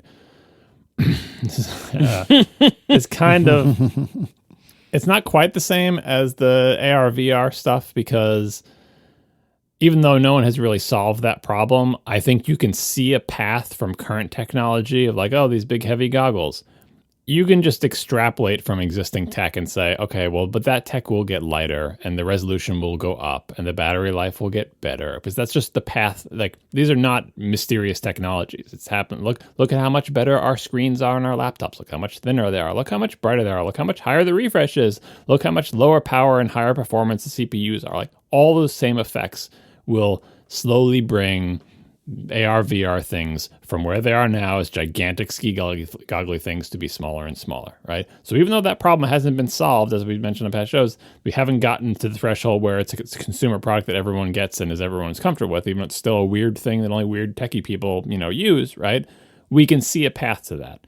Right now, nobody can see a path to human-level driving ability in computers. And so it's great that Apple wants to sink some of its billions of dollars into that, but it is so much less likely to happen in any time frame that anyone cares about than the AR VR stuff. AR VR stuff is Apple should be working on. Everyone's working on it for a reason. Apple should be working on it. Apple is making good progress. That's a good use of Apple's money, even though it still hasn't produced any products other than, LiDAR sensors and AR kit and all that other stuff, right? The car, though, you can make a good car. I think that's a reasonable thing for Apple to do. But if your car project is now like, human level self-driving or bust, I'm voting for bust. But my money's on bust because no one's done it. And there's not even a path to it. No one has any idea. It's just like people think like, well, we got like 50% of the way there. So like if we just extrapolate from current trends, we'll do it. And it's the same type of thing of like in the 50s where people are like, well, look at how smart a computer is today in 1950. And it can answer these questions. It's almost like a little human. I can type in the thing and it tells me a question. If I just extrapolate, by 1982, the computers will be smarter than all the humans combined. And, it's the story of AI, that they always just push that farther and farther out because you get to 1982 and it's like, well, actually, this is a harder problem than we thought, and computers are still pretty dumb. But by the year 2000, computers will be so smart that humans won't have to do any work and they'll solve all our... actually, at the year 2000, they're still pretty dumb, but you can get music for free on the internet. And then, it keeps getting farther out because we don't understand the problem space, right? And I think that is true of driving as well. The problem space of driving in the general case is very similar to the problem space of general human level intelligence. We like to think it's not, but it's like, you don't need to be as smart as a human to drive. You just need to know where the road is and stay on it. Isn't that easy? You can get real close, but it's that last little bit that makes all the difference. And so, again, this is just based on rumors. If the rumor it's like is Casey's that Apple's monitor. saying, if the rumor is true that Apple says is really because the rumor is like Apple basically wants to sell you a car without a steering wheel, right? Which is that's the physical incarnation of what I'm describing here, which is like it doesn't even have a steering wheel. Why would it have a steering wheel? You're never going to drive it. It doesn't need you to drive it. It drives itself. No steering wheel, no pedals. That's the goal. And if that's the goal, Apple, you are not going to ship. Because no one's done that. And you don't know how to do it because nobody knows how to do it. And it's not directly, we can't get directly there from where we are now. There is a leap that we have not yet made. Maybe Apple has made it and they'll wow us all and say, guess what? Here's a car with no steering wheel and you never need it and blah, blah, blah, right? Or maybe they'll sell that car but it can only drive around Cupertino because they've 3D mapped every inch of the roads and it never has weather, right? I don't know. But if that rumor is true, it makes no sense and it makes me more pessimistic about the car project. If Apple wants to make a car, I think the synergy between BMW and Apple, because BMW, for all its faults, knows way more about making cars than Apple does. If Apple just wanted to make a car, just a plain old car that human beings drive and has driver assist functionality like a car as we currently understand them, BMW would be a good partnership, and I think they could make a better car than Apple on its own, because Apple on its own is not going to make as good a car as Apple plus the integration of the best of BMW would make. But the rumors are that Apple doesn't want to make a car. They want to make a fantasy pod with no steering wheel, and that doesn't exist. So skip BMW. Finally, we land on the camera thing with Canon. And what this made me think of is there is actually the reverse synergy. So Sony is a company that makes camera sensors and their own. They may also make big, interchangeable lens cameras and small point and shoot cameras. They make a lot of stuff, right? Sony also makes smartphones, Android smartphones. Sony actually made a smartphone that integrates the best of a smartphone company with the best of its own cameras. They took a 1-inch camera from their own RX 107, like point and shoot camera, or 1-inch sensor rather, a 1-inch sensor from their own camera and shoved it inside a smartphone, right? So they basically took imagine if Sony, the camera company, merged with Sony, the smartphone company. What could they make? They did it. They just literally took a sensor from one of their quote-unquote real cameras and put it in a phone. And if you look at the phone interface, suddenly when you go to take a picture, it looks like the back of a Sony camera. Like they put the software, like the software that you see on the back of your Sony camera, like when you're taking a picture and how it, that's there. Their autofocus technology that's in their cameras that finds what it wants to focus on in the frame and grabs, when you use this smartphone, it looks like you're using a really, really, really flat Sony point-and-shoot camera. And it's literally got the same sensor from one of their point-and-shoot cameras. So I think it's a fascinating example of how could you bring, what would it look like if Canon and Apple combined or if Sony and Apple combined? Could they take the best of their cameras, their big sensors, their big lenses, maybe even also again, I would say the Sony autofocus system is better than what's available in iPhones, right? It's better, especially with moving subjects and everything, just because the sensors are bigger too, but it's better at finding what you want to focus on and grabbing onto it and keeping that focus with lots of photos way better than the iPhone. And the interface to doing so, the UI for how you do that with, you know, in a situation where you're trying to take a picture of, you know, someone speeding by in a race car or like kids running or whatever. The interface for doing that, the physical interface and the on-screen UI interface for doing that on Sony cameras is better than it is on iPhones. It should be, because it's a whole dedicated device just for that purpose, right?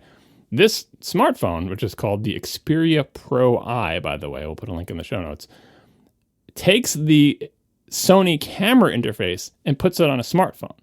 So I think, I agree with all three of you, that if Apple could combine itself with the best of some big camera company, they could have a better camera experience on their phones. Setting aside like making Apple interchangeable lens cameras, which I think would be awesome, right?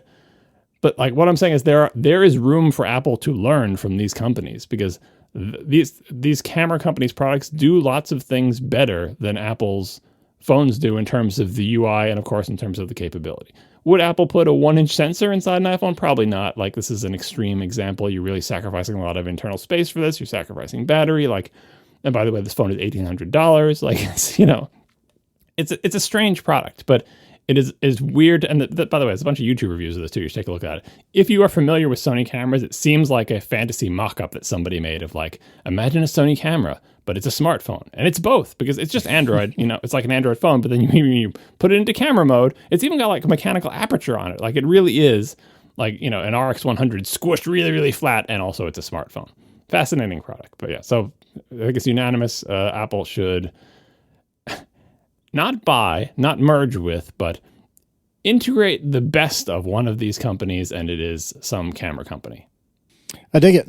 All right, Joe Athman writes, between services like online photo libraries, Google Docs, iCloud Drive, Dropbox, and Git, I'm having a hard time thinking of any circumstance where I'd utilize my backups from Time Machine or some other online backup place.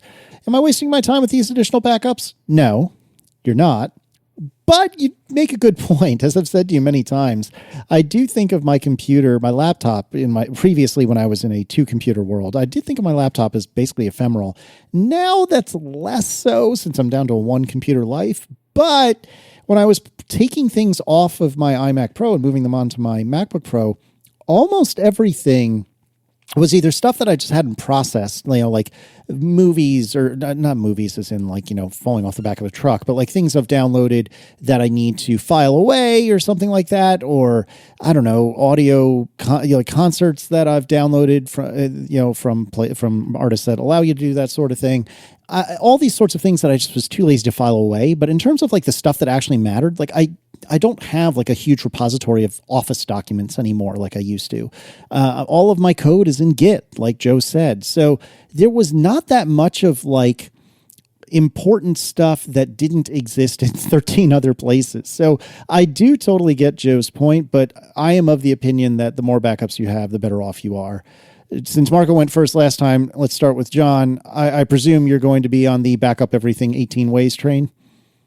Yeah, like I understand where people come from. They're like, well, like everything's already in the cloud. Why do I need to have the backup? Well, so the first and most obvious thing is having a single backup that's on somebody else's computer is not sufficient for backup, right? It's you do have one backup, and it's a cloud backup. And by the way, it is a distributed cloud backup distributed across multiple companies, which in some ways is good, but in some ways is very bad. But the bottom line is just having cloud backup as your only backup is not sufficient, because what happens then if you want to get your stuff back and it turns out you've corrupted it in that backup, or that company goes out of business, or whoops, you tried to get it back from that company, but you couldn't get it back because there was some kind of error on their side. Oh, well, some kind of error in your iCloud Drive. Sorry, there's nothing we can do about it, right? Do not just rely on a single backup for your backup. Well, no matter what the backup is, if it's a cloud backup, if it's a local backup or whatever, just having one of them is not enough. And you want, the more sort of diversity in your backup scheme, different companies, different media, different locations, that's what you want to have, right? So that's the first important role of having something besides the cloud backup is it's a second backup, and B, it's a different kind of backup, right? But the second thing is you talk about wasting your time. You want to see wasting your time, try, my computer broke and I need to quote unquote restore for my backup. That's going to be a waste of your time, because trying to get back up to like where I was before everything went wrong, before I spilled the liquid into my computer or whatever, have fun pulling everything down from all those cloud services and redoing all your settings. There's tons more sort of data that you put into your computer that is not represented in iCloud Drive, Dropbox, Git. This is mostly Apple's fault because Apple could do a way better job of essentially iCloud backup for Macs, right? But they don't do that. On the phones, they do. On the phone, you can throw your phone into the ocean, and if you have a recent iCloud backup, you can eventually be up and running essentially right where you left off as of that last backup. You can't do that with a Mac. Apple doesn't have that feature. They should, but they don't. So what that means is if you don't want to waste your time, if you want to be up and running like right where you left off, your only and best option is to have one of the fully supported, Apple blessed backups, essentially Time Machine or a disk clone like Super Duper or whatever, right? Because those are the only ways to get, quote unquote, everything back to the way it was, right? If you restore from a Time Machine backup, your Mac will look like it did at the time that the backup was made. Same thing with a Super Duper clone or something like that. That includes all the cloud stuff. That includes all your connections to the cloud stuff. That just includes everything, right? Individually, iCloud Drive, Dropbox, Git does not include everything. All of your settings are not there. All your preferences are not there. Your user accounts are not there. Like, tons of stuff is not there, and having to manually reset that stuff up, even if you have cool little scripts like Casey has with his brew installs and stuff like that, that is way more of a waste of your time than it is to sort of mindlessly restore from a Time Machine backup or a Super Duper clone. Marco. Yeah, I'm pretty much with John. I think there is definitely a like gradual move that we have here to what Joe is saying here, where for many people and for an increasing number of people, an increasing amount of their actual data that they would need to back up is on cloud services that kind of ostensibly are their own, backup solution in some way, which again, it's questionable whether that is a backup. But anyway, it is true that like over time, more of our stuff is moving towards things like this that we have to worry a lot less about than like a single hard drive in a single computer on our desk. So obviously the risk profile is different and better when you have these things here. And there are certain features that you get from backup services that might not be in some of those services. Things like history, being able to undo accidental changes or accidental deletions, or protect yourself from like ransomware, encrypting all your files and stuff like that. So there is certainly some value there. Obviously, some of these services have history built in, like Dropbox, GitHub. Obviously there's like some history mechanics already built in there. So anyway, I think ultimately though, John's right that like what the backups give you, first of all, is another copy, because that is, after all, what a backup is. So if you only have your stuff stored in one location, that can be, a hard drive on your desk, or it can be one online service. And what if, John said, what if the service goes out of business? One thing that you also might want to consider is like, what if the service suspends your account for some reason? Like, what if there's some alleged TOS violation and Google Photos decides, oh, you know what, your Google account's dead. Well, good luck contacting Google to get your data. Like, really good luck with that. So there are definitely other risks from these services that if you don't have your own like backup strategy that is like owned and controlled by you, you're not really as protected as you might want. So I still think it's worth having backups, and the fact is, backups are really cheap with today's storage and services. Like whether it's a cloud backup, like our frequent sponsor Backblaze, that's $6 a month, or you can get like a Time Machine drive, which is not that much money. Like external hard drives and SSDs are pretty inexpensive these days for large amounts of space. So I would say the value of having like an actual backup that you control in addition to all these online services far exceeds the cost of doing so. So you might as well keep doing it. Thanks to our sponsors this week, Squarespace, Linode, and Lutron Caséta. And thanks to our members who support us directly. You can join at atp.fm/join. We will talk to you next week. Now the show is over. They didn't even mean to begin, 'cause it was accidental. Oh, it was accidental. John didn't do any research. Marco and Casey wouldn't let him, 'cause it was accidental. Oh, it was accidental. And you can find the show notes at atp.fm. And if you're into Twitter, you can follow them at CASEYLISS. So that's Casey Liss, MARCOARMENT, Marco Arment, SIR. AC, USA, Syracuse, it's accidental. Accidental. They didn't mean to. Accidental. Accidental. Tech podcast so long. So I've been waiting for like a week and a half because we were off on Thanksgiving break, all three of us, and I think I might know what the answer is, but I genuinely don't know for certainty what the answer is to your beep conundrum. So would you? And I also had a guess, but like so John sent us a recording of the beeps. We pasted it into the last episode. As I was hearing, I'm like, I've heard this exact song a lot before. Something in our house plays this exact song, and I was like, is it the Roomba? Like, what is it that plays it? And I played it for Tiff. I'm like, what is this? We have something we have plays this exact song all the time. What is it? And somebody on Twitter said that it's from Whirlpool washers or dryers. Like when you turn on the dryer, and I'm like, that's it. It's when you turn the dryer on, or something like that. Like that's because that's the dryer we have. So I'm really curious if, John, is this the fault of a washer or dryer? So my goal with talking about it on the show, because I was kind of at my wit's end, was like, deploy the internet. Surely someone knows this. And I was hoping for exactly the same thing that Marco said. Like, someone's got to recognize this song, right? And then that'll help me narrow it down, right? I also talked about doing recordings and narrowing it down that way and all that stuff, right? So let me take you through what I did and how I solved this, because I did solve it, and I solved it pretty quickly. It was like 2 days after the show recording. So the system works. So the first thing I did was I did start recording down there, and I did pull out an old iPhone. I found an old iPhone 6. Boy, they were so thin. Old iPhone 6. Yeah, they were so thin they bent. Yeah, I know, but they're so thin. And so slippery. Yeah, right. Did you instantly drop it? Yeah. So I put that, and I found like a bunch of long cables. I gathered like, a power brick and a bunch of long cables. I went down to the basement. I plugged everything in. I go to plug it in, and I'm staring at a USB-C connector. I'm like, whoops. Damn it. That's not going to plug into this phone. Yeah, it's just that a lot of the long cables in the house are now USB-C cables, and that's not what anyway.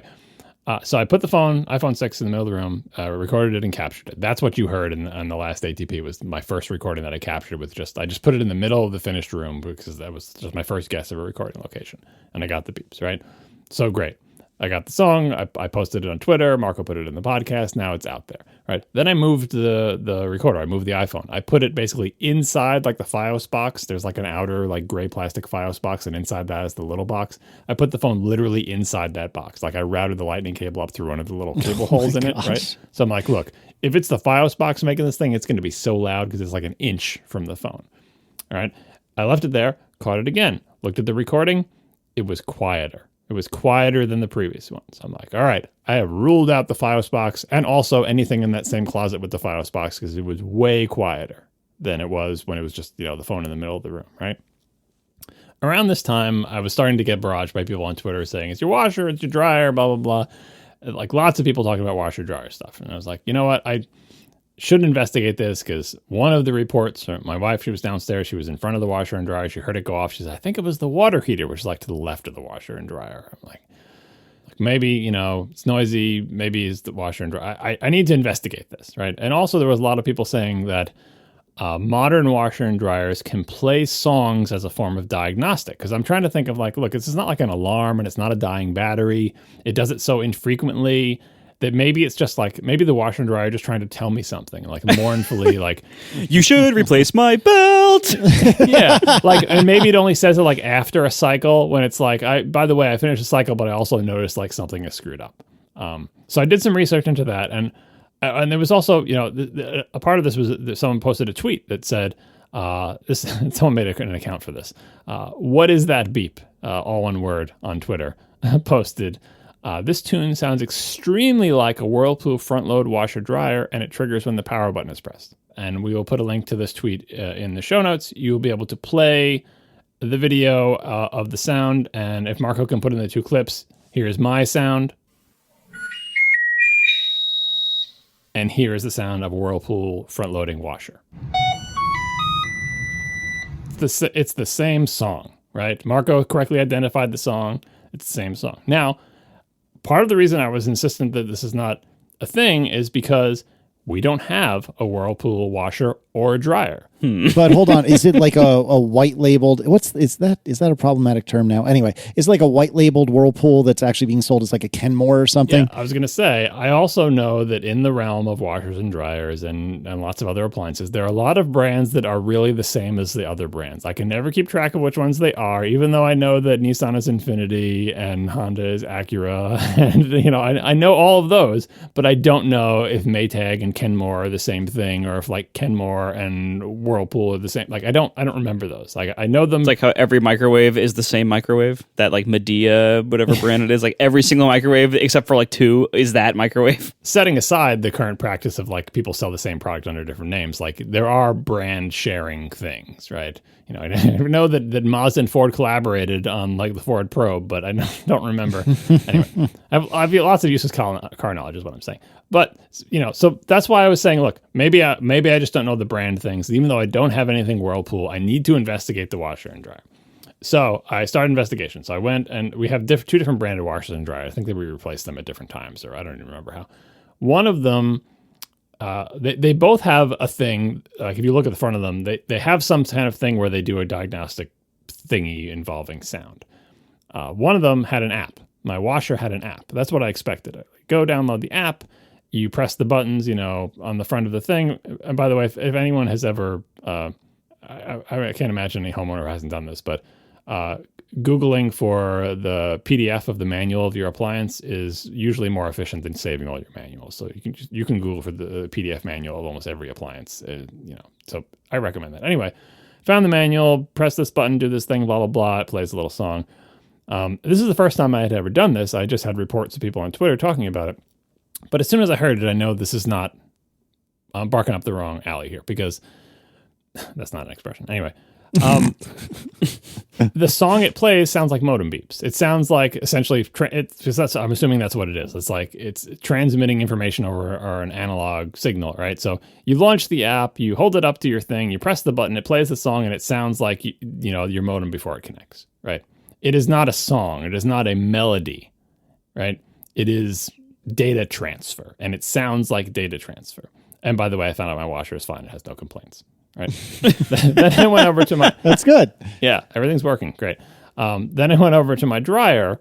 My dryer it's a different company, and my dryer has some kind of tech that was so ill-conceived. It must have been like on the cusp of the one that the washer has. There's no app for it. Like if you have a newer one, they have an app, right? But this was like before they had the idea of having an app, right?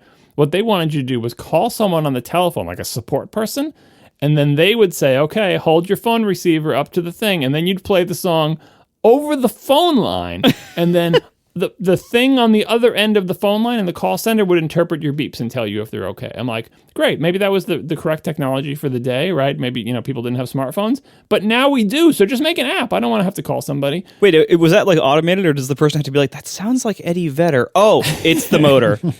Yeah, I mean, there is a human involved, presumably, but then there's, the computer doing the interpretation, right? And so I spent a while to eventually discover that, like, yeah, you can't do this anymore. Like, there's no one to call. Like, whatever call center they had running this, that doesn't exist. I did spend a while on hold trying to get through, but it was like, I'm pretty sure you can't do that anymore. Or I couldn't do it anywhere after like 30 minutes on hold.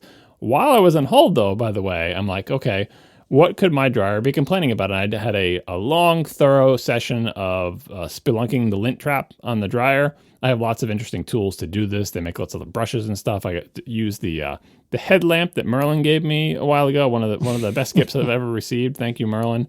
Do you guys have a headlamp? No. It's an elastic band with a little LED light with a rechargeable battery that's in the front of your forehead. Great for things like this where you're digging around and you don't have an extra hand to hold a flashlight, even a tiny one. And no, you don't want to hold it in your teeth. You're going to wreck your teeth. I took it like under my chin, which is even harder to hold, and then I can only look at stuff that's directly below me. Yeah, headlamp is great. So anyway, I got it. I really got in there. I do this periodically to clean out the lint thing in the dryer and, get all the stuff. Because I was like, maybe it's complaining that it thinks there's a lint blockage or a sensor or something like that. And I just really thoroughly, this is what I'm doing when I'm on hold. Like, I'm on hold with what I think is a line that's going to eventually give me a customer service person who I can make it play the song for, who can tell me whether my dryer has something wrong with it. But like in the meantime, What the only thing I can imagine is wrong with my dryer, which otherwise seems to be perfectly fine, is there is a lot of lint just down around the edges of the thing. And I had to replace like the lint filter a while ago. And, so I spent a good half an hour, 40 minutes digging around in there with my little flashlight, with various tweezers and sticks and brushes and vacuums and compressed air and just getting everything out of there. And while I am like, forearm deep in the lint trap, the beep goes off. And I'm in the basement and I can hear it. And I don't know what's wrong with everyone else's ears in my family, but when I was in the basement when it went off, I immediately looked at directly what it was because my ears work. I have two of them. They both work. And my head just went around like a swivel. I'm like, aha! It was not hard to identify. I immediately looked exactly what it was. And what was it? What's your guess based on everything I said so far? The washer? I'm still going to say the dryer. I still think it's the dryer. I mean, this is kind of unfair because, you don't know everything that's in my basement, although technically, I'm sure I've mentioned this before. What about a humidifier or dehumidifier? One of the other. I told you I unplugged that. That was my big theory, was like it was the dehumidifier, but then, once the winter came and we don't run the dehumidifier anymore, it's unplugged and it was still going off, right? That was because we got a new dehumidifier this year, and that's what I thought it was for ages, but no, not the dehumidifier. But no, what my head swiveled to was our downstairs freezer. Oh. Guess who makes our downstairs freezer? Whirlpool? Whirlpool. I didn't think of this because who thinks of the freezer? I walk past this freezer every day. It's just a white nondescript freezer, and Whirlpool I think of maybe dishwasher, washing machine, dryer. I do not think of freezer. We have a Whirlpool freezer. Why is it singing to you? Well, I'll get to that. But anyway, that's what's making this noise. It was as clear as day, and it's on the other side of the basement. I was all over by the washing dryer, but when it went off and it played that song, I turned my head. I'm like, "It's you!"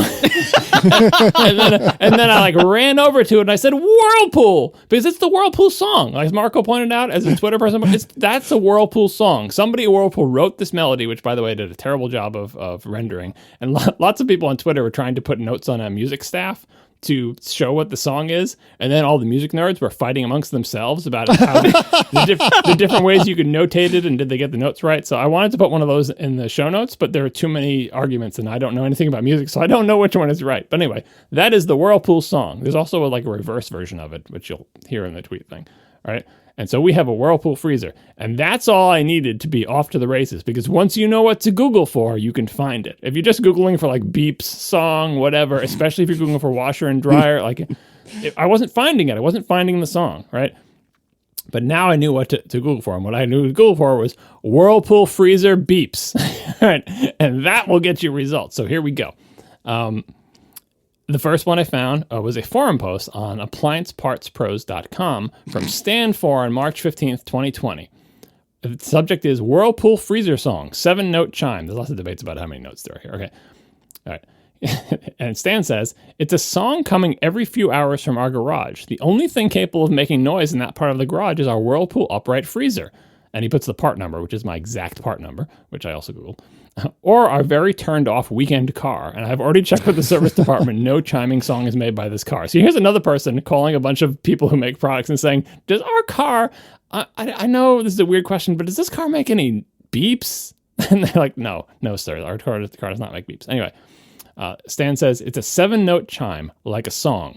Totally random times. Pretty loud. We actually hear it in the house. It's 6 notes, by the way. It's clearly if you look at last week's episode, I put as the chapter art for last week's after show the spectral frequency view of the notes. It's clearly, and you can see exactly what the frequencies are, so the music nerds can figure out what notes those are. It's very clearly 6 notes, and anyone who's ever heard it would know it's 6 notes. Well, the problem with the music nerds is they can figure out the frequencies, but you can sort of notate the same frequencies in different ways with music notation, right? And that's what they were debating. But yeah, anyway, they're hard to hear, but some of them are hot. Anyway, Stan says, it's pretty loud. We actually hear it in the house. The one day I was sitting in the car and heard it.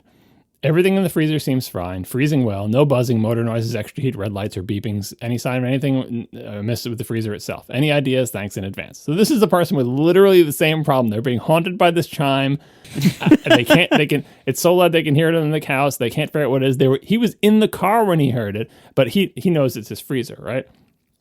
Here is another one from applianceblog.com, Mike Hotstetler from January 13th, 2021. About 6 months ago, we would randomly hear a chime coming from the freezer. I unplugged it to investigate the sound/melody it makes when the freezer is powered back on and played. That is the sound it makes every few hours. My items stay frozen. I'm just wondering if this is telling me something. It's definitely not the high temperature alarm or the door ajar alarm. Anyone else have this problem, right? So as soon as you know what to Google for, you find the people, like down to the part number, like WZF56R16D W00, like my actual freezer part number. People are being haunted by this damn chime. And then what you will also find is an answer from Nitram 987, or Nitram and various things. On like every one of these boards, Nitram visits like a fairy and posts this, like the answer fairy of saying, here we go. Are you having this problem? Here's what Nitram says. It's the control board being inadvertently affected by noise it's picking up from the wires feeding the rather distant alarm PZO, which happens to be located at the bottom right near of the chassis behind its cardboard shield. You will need to find technical service pointer W108-54827, which lightly describes this, and then install W108-61568, which currently supersedes W108-46247. After many months of bewilderment, this works, all caps, exclamation point. Oh, great. In parentheses, I'm an electrical engineer. Who would have guessed that these wires, running along the side of many other wires within the freezer's interior, would create such a problem? The tune will be the same tune that you can recreate by manually turning on and then off its cooling function via the interior temperature sensor button. Yes, it does seem to coincide with the end of a compressor cycle, but that is only because any on-off cooling command to the control board begins with the compressor turning off for some minutes. You will notice that if you unplugged it and plugged it back in the freezer, it will produce a different tune. Don't confuse your problem with yours. That you think you have a main power problem. As mentioned above, this tune is the same as the tune you hear by manually turning off the cooling, right? This same answer, pretty much verbatim, is copy and pasted to everyone who has this problem. So you're like, not only have I found the problem with lots of people being haunted by this chime, Nitram has the solution. There's a technical service pointer. You can look this stuff up. You can see, hey, the problem is this thing. You buy this part, you rip out the little like sensor thingy, and you put in the new one that has shorter wires, and your problem is solved, right? So you would think I would run out and get myself a W108-46247 kit. Is option B just like disconnecting the piezo buzzer inside? Well, so here's the thing. Other people, before Nitram came in and saved everybody's problem, people were like, can I just disconnect the buzzer? But one of the important features of a freezer like this is like the alarm that tells you if it went over temperature, right? Or if the door is left open. That's the same buzzer. So I wasn't going to disconnect that. Like we had a freezer that didn't have the buzzer, and it's bad. Like if a kid leaves it open, everything spoils in there, right? That happened to us this summer. You need the buzzer, and the buzzer needs to be loud so you can hear it, and it is because when that buzzer plays a song, we hear it through the whole damn house. So I'm looking into this, but like I'm not done here because I find like a bunch of people with the same problem, but then I'm suspicious when I notice the same person is posting the answer everywhere, right? And that was from February 2021, this particular one. But it's like January, February, March. Nitram's going around putting the answer. Here is an April 2021 update from Nitram.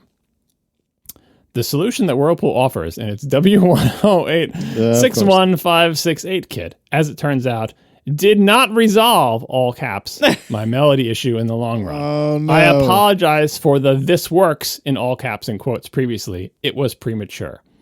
You think, Nitram? You think it was premature? He posted the same answer like on 7 different bulletin boards. And then he comes up with an update. Oh, by the way, remember when I said this works? Didn't solve the problem.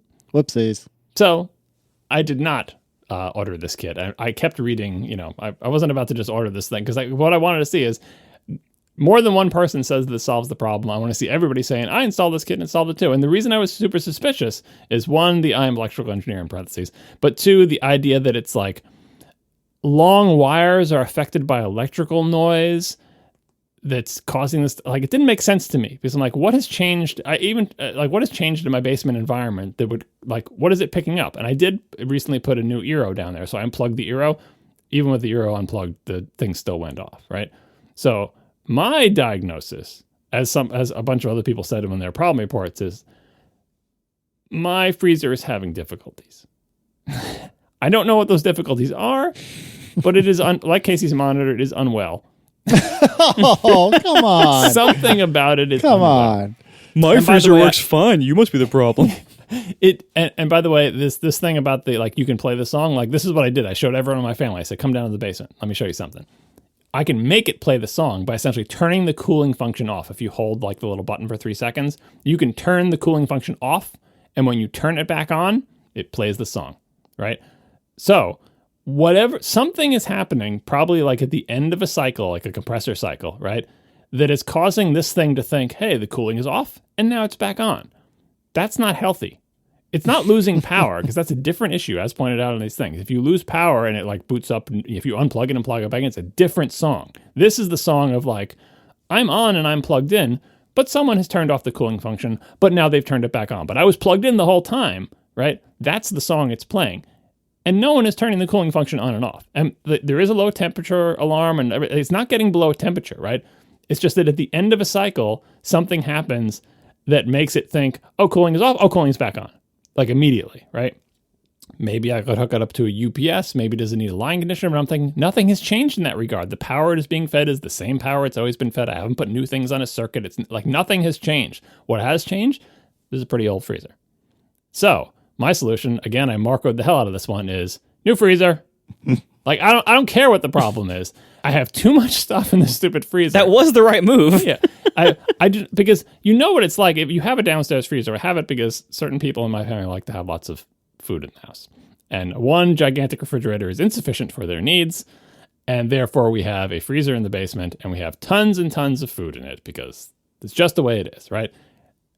Losing power or having a freezer that breaks and having to, like, throw all that stuff out. I know it's the winter and you could put it in the garage. Like, we've been down this road before. The bottom line is it is a disruption to lose your refrigerator or your freezer unexpectedly. It is much better to sniff out the potential future betrayal of an appliance and preempt it by saying, I'm going to replace you now while you're still working. It's like bad sectors on a hard drive. Like, you don't want to leave that just to go forever.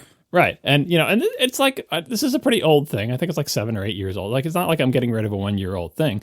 And it still works. And so we'll give it to someone for free and say, look, do you want a free freezer? It's pretty good. It plays a song every few hours. Like, and by the way, the randomness of it is essentially, hey, when does the compressor run? And that depends on how often the kids have been down there to sneak frozen cookies out of it or whatever, right? So it is random because human behavior is, like, mixed into it, but it is regular enough because the compressor does eventually need to come on, right? And with a freezer, if no one's going into it and it's well sealed and no one opens it, it can be a pretty long stretch between the compressor coming on and off, right?